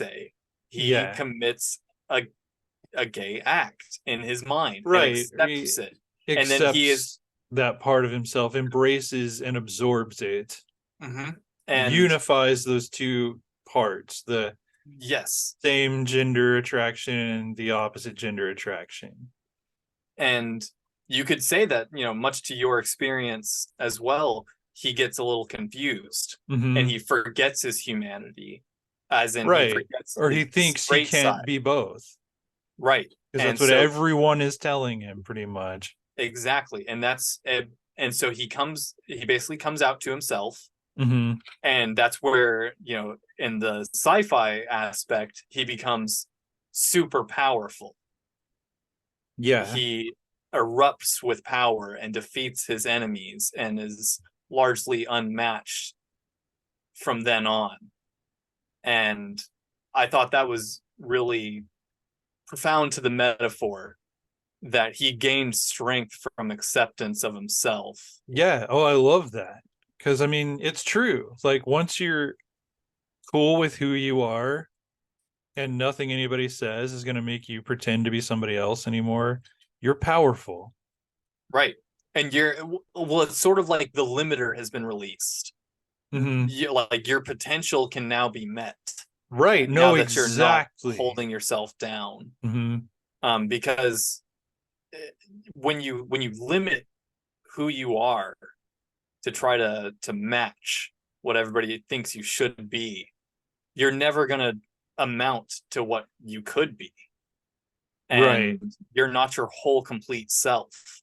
And Yeah. you can't even take your first steps into discovering who you are Mm-hmm. when you're suppressing a whole side of yourself. Right. And And you're putting so much energy into that suppression too. right, that you can't move forward. Right. And that's where Kaneki was at, because we Mm-hmm. see him erupt with power, but what we were seeing was the tip of the iceberg. Mm-hmm. We were seeing him take his first steps into who he could be, Mm-hmm. Yeah, because very that's the end of much. season one. Because Mm-hmm. season two, he is a bona fide badass throughout the whole thing, The whole thing. Yeah. but he still struggles. There are some struggles Mm-hmm. in there too, because like I said, he's convinced himself that he is one, not the other. He sort Mm-hmm. of flip-flopped. That's what he did. He went from being straight and struggling with gay thoughts to I am gay, I cannot be straight. Right. Uh, Exactly. Which is common. And then, like, yeah, like I feel like, I don't know. I don't want to take away your, because no, it's I'm pretty almost much like done. this is a good closing point. But before we really get into it, I really think we need to talk about that last Hide scene. Yes. because that which was is so powerful to. that's literally the last point that I have. Yeah. And but you can go for it. I mean, like it's just powerful because it's, he's got his friend who in the early episodes he was like, can't he can't know because then we won't be able to be friends anymore.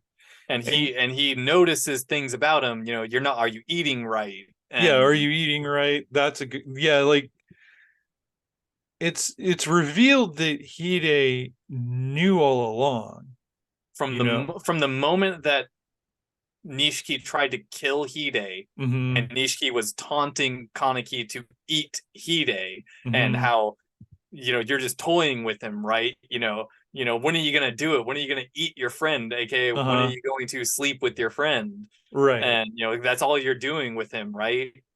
It's revealed that Hide was awake, playing dead, Yeah, he was faking it.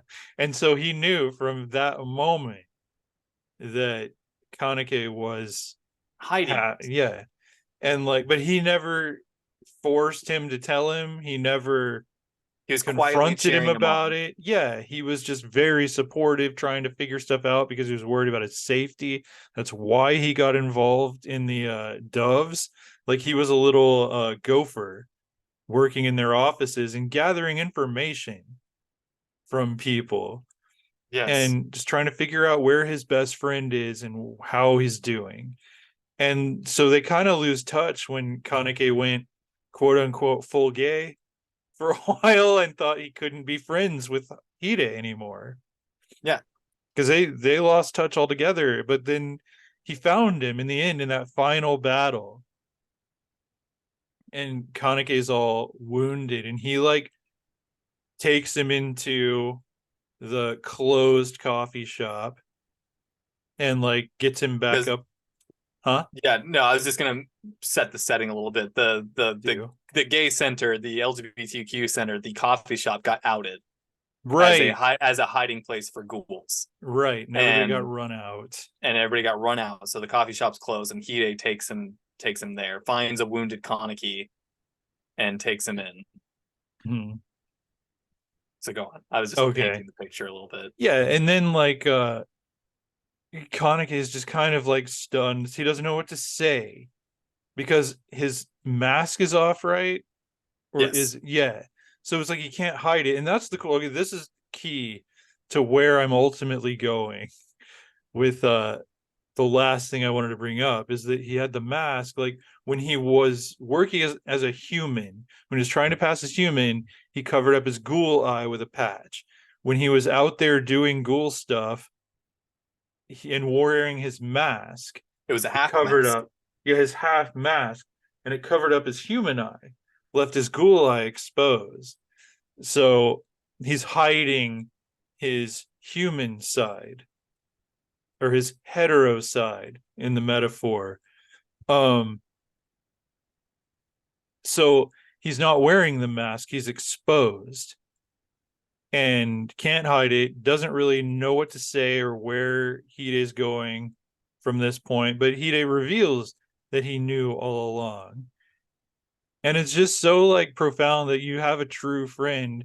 They don't care. It's like we said earlier. Just kind of Yes, like, because and the world said duh and moved on. It's like, right. duh. Oh, you get it. You're No, queer and as heck. because yeah, it's very dark in this closed down coffee shop. And Yeah. so the light sort of Right. shines through at a moment and it reveals Kaneki's face, and Kaneki recoils Mm-hmm. because he's like, shit, I don't have my mask on. Mm-hmm. And then that's when I literally quoted it. And Hide says Nice. to Kaneki, he says, "Don't worry, I know. I've always known." Mm-hmm. And that's when I just stand up and start clapping. Me too. Um, I tear up. Like that scene always dude, makes me choke up. because Kaneki tears up. Yeah. Um, Yeah. Because he's had and all that fear for all this time that he would lose his friend if his friend ever found out. Turns out his friend knew all along and he never lost him. right, if anything, it was Kaneki who abandoned his friend Right. for fear of Yeah. losing him, And it wasn't necessary. and it wasn't necessary. But Hide is the epitome of good friend Yeah. throughout the whole series. Hmm. Taking RE into account, whatever happens in that mess. Um, Yeah. but yeah, no, Hide just exemplifies how to be there for somebody. Hmm.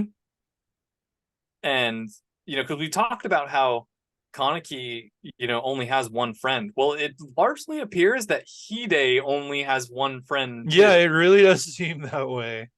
But I love Hide's speech when he talks to Kaneki about how it made me so happy to see you find a place where you belonged Hmm. in Onteku, the coffee shop, the gay center. Yeah. Um, Yeah.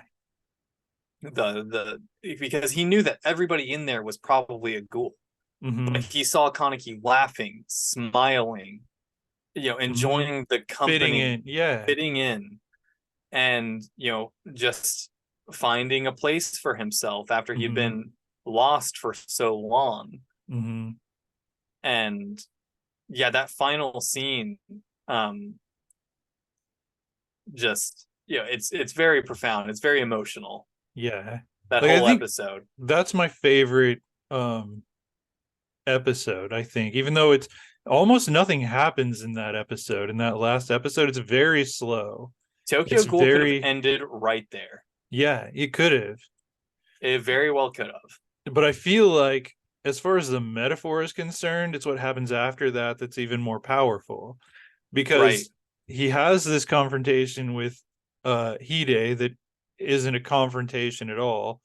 Like the thing he'd been fearing, he's exposed, his mask is off, both of his eyes are showing against his will. Like he didn't plan that. He didn't say, I'm going to come out to Hide now. It just happened. He got found. He got found with his hand in the cookie jar or whatever. It's like, oh, I see you being gay. What? Yeah, But Hide was an Uber driver that was picking up Kaneki from the gay club. right, right. That's kind of when he's like, Hey, fancy seeing you oh, here, type of thing. right. uh And yeah. so like, but it turns like the whole scene, you see blood dripping. Kaneki is wounded, so you think it's him. But it turns out he is also wounded and he's just gushing blood. And Hide But does not he have the was ability to regenerate. right, he can't heal. And he spent the last of his energy getting his friend safe. And so he eventually collapses. And then Hide, or not Hide, Kaneki is like, I'm gonna take you home. Picks him Hide up says, and "Let's go home." yeah. And like to me, because the doves are all still out there. They won. They won, Yeah. but they're all still out there. And like so Kaneki starts carrying Hide and taking him to them pretty much. He's just walking out there, no mask, both eyes showing. At least I One think that's ghoul, yeah, one ghoul eye and one human right. eye. It's like he's finally accepted himself and he's going out there facing his enemies unmasked. Like he's not hiding any side of who he is. No, and it's not heavily mentioned, but they had figured out that the human Ken Kaneki Mm-hmm. was somehow Yeah. connected to the ghouls. So with him being maskless, he was also revealing that I was once one of you. Mm-hmm. Like it, they're like, that's the eye patch ghoul, their code name for him. Yeah. But that's also Ken Kaneki, the human who was quote unquote killed in a Right. steel In that beam act. accident. Mm-hmm. And so how is he here? What do we do? And Yeah. that's how it ends. That's how it ends. He takes Hide home. Mm-hmm. And there's some weird stuff going on with his hair that I still haven't pieced Right. together. That it changes color and Yeah, because Kaneki, when he finally accepts himself, as I mentioned previously, his hair goes from black to white, and that's mm-hmm. how it is for the rest of the show. Mm-hmm. But then while he's struggling, there's an artistic expression of his hair like it doesn't show his full face. It does, and it's only for a split second, but it goes from white and then it goes back to black, but then it's white and then it's black and then it's white and then it's black. And it does that several times, and I haven't fully pieced that together. I haven't either. It seems like he's at a conflict with himself. Because I mean, Kaneki's hair, it's an anime. That hair color is not very important to an anime artist. To a manga artist, hair color is kind of their thing. Why is her hair pink? Is it actually pink? No, it's not pink. Her character color is pink. What the hell does that mean? But yeah, so I haven't really pieced that together, but that whole walk is just emotional as hell. Yeah, it's so emotional. Where he's walking his friend to where he belongs. And he sort of says, I'm not your enemy. Yeah. Yeah. And it's cool. Like, yeah. Because he's doing it as his full self. It's like, I'm not your enemy. This is my friend. I'm bringing it back to you. You can clearly see that I'm part ghoul and part human. Yeah. What do you guys think? I can relate to you all. Right. That's like his you are able to relate to me. Like all the fighting, all the crap coming out of their backs, and like that's nothing compared to that moment. That's his most powerful moment. Like that's him at his full power, I think. Is walking out there vulnerable.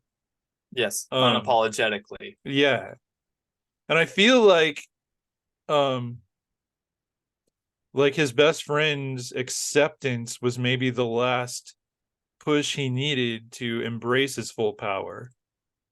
Yeah, he needed, because the whole world can accept you, but if your best friend can't, it doesn't matter. Because that really is your whole world. The whole world you care about are the people you're close to, and if they don't accept you, and then when they do, it's empowering. Absolutely. Toka had something similar happen to her. But that would be backtracking way too much to get into that. Because that is a good place to leave this. It really is. Y'all should, if y'all have not checked out Tokyo Ghoul, highly recommend. Yeah, both the manga and the anime are spectacular. I recommend both. If your primary medium is watching, it's very good. Yeah. Oh, it's so good. And if you want to dig further, the manga is even better. And what's the author's name? Shu Ishida, if I'm not mistaken. Yeah. SHU. And he's interesting. Like you look at pictures of this very author. Androgynous. Yeah. It's just like, Yeah. Yeah, Shu Ishida.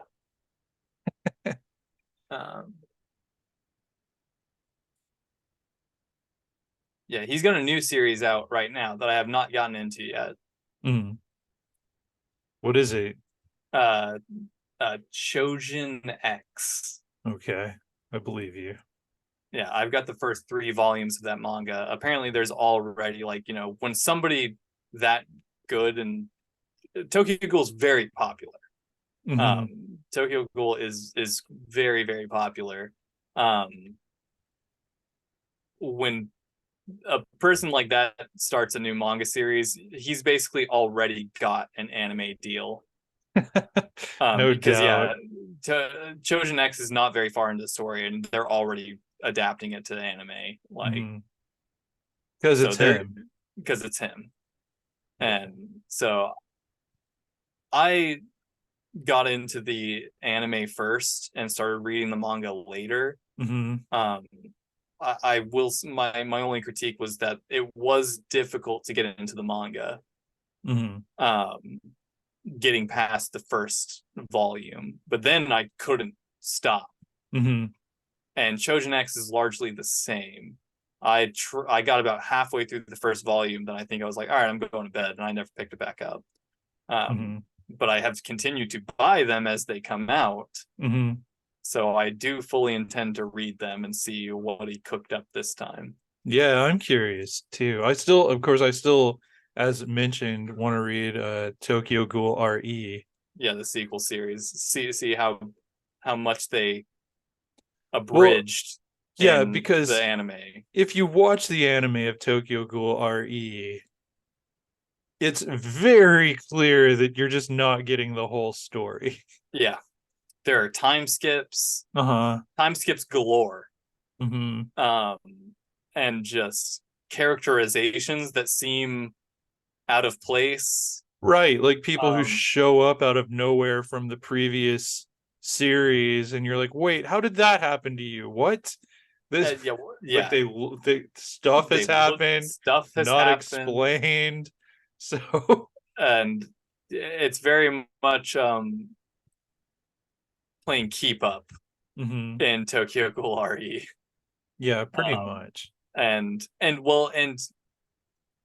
just full disclosure, in Tokyo Ghoul, the original series, there is a rework in the plot line Hmm. that is Mm. quite a significant rework, but it's plot fodder basically, where Yeah. they end in the same place, but given the time frame of the goodbye, Glenn.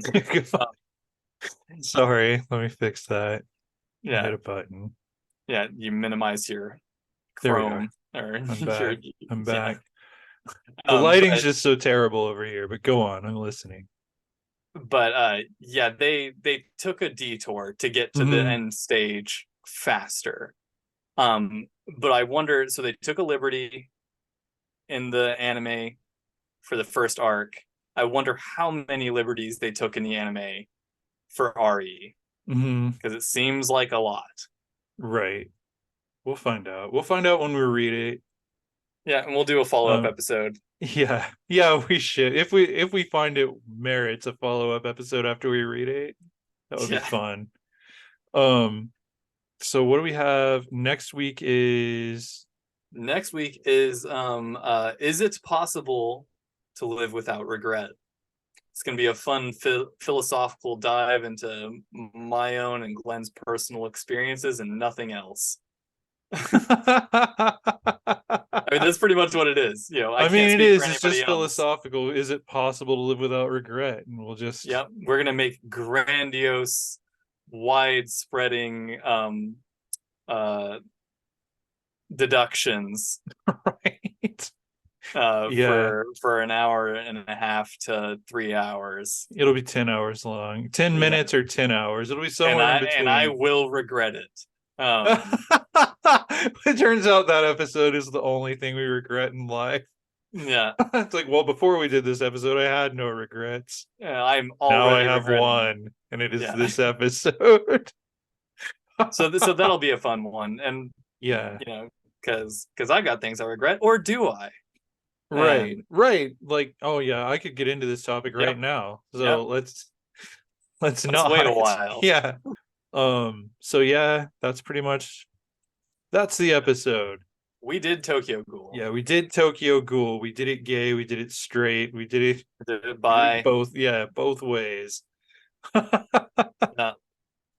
a good time. Yeah, Because I yeah, agree. I thank all my bisexual friends out there for um presenting this theme to me. Because before it was just a cool sci-fi anime to me, and by all of them I mean Glenn.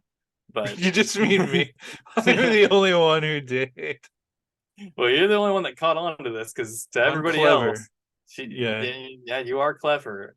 I have one other bisexual friend. She was just like, "It's cool. Well, It's a cool show." you Oh, have I'm more sure I do. bisexual friends than that. Yeah. But yeah. Um, all right. So where are we at? We're saying Uh, goodbye. We're saying yeah, we're saying goodbye. goodbye I don't want to forever say goodbye. I don't until know. next time. Until next time. All right. So if you want to follow me and stalk me, I'm a novelist. You can go to my author website, glensladeclarkjr.com, and check out all of my writing. backlog of videos from my personal YouTube channel and Autodidactica. All the podcasts are up there. But in the meantime, y'all let us know. You got anything else? Any parting words? Yeah, if you watched this anime, let us know what you think. Yeah, please Um, chime in. yeah, because we may or may not have just dropped a bomb on you and ruined or enhanced your favorite anime. Right. Um, so I'd love to hear other people's experience with the seeing the show through this lens. Mm-hmm. Yeah, so would I. Please share your thoughts. Agree or disagree. It's all good. Just be friendly. Just be friendly. Yeah, and we often we don't always reply to the replies in the comment sections there, but we'll reply to it here for sure. We reply to any of the messages y'all give us. So there you go. And we'll see you next time with is it possible to live without regret? Yep, TTFN.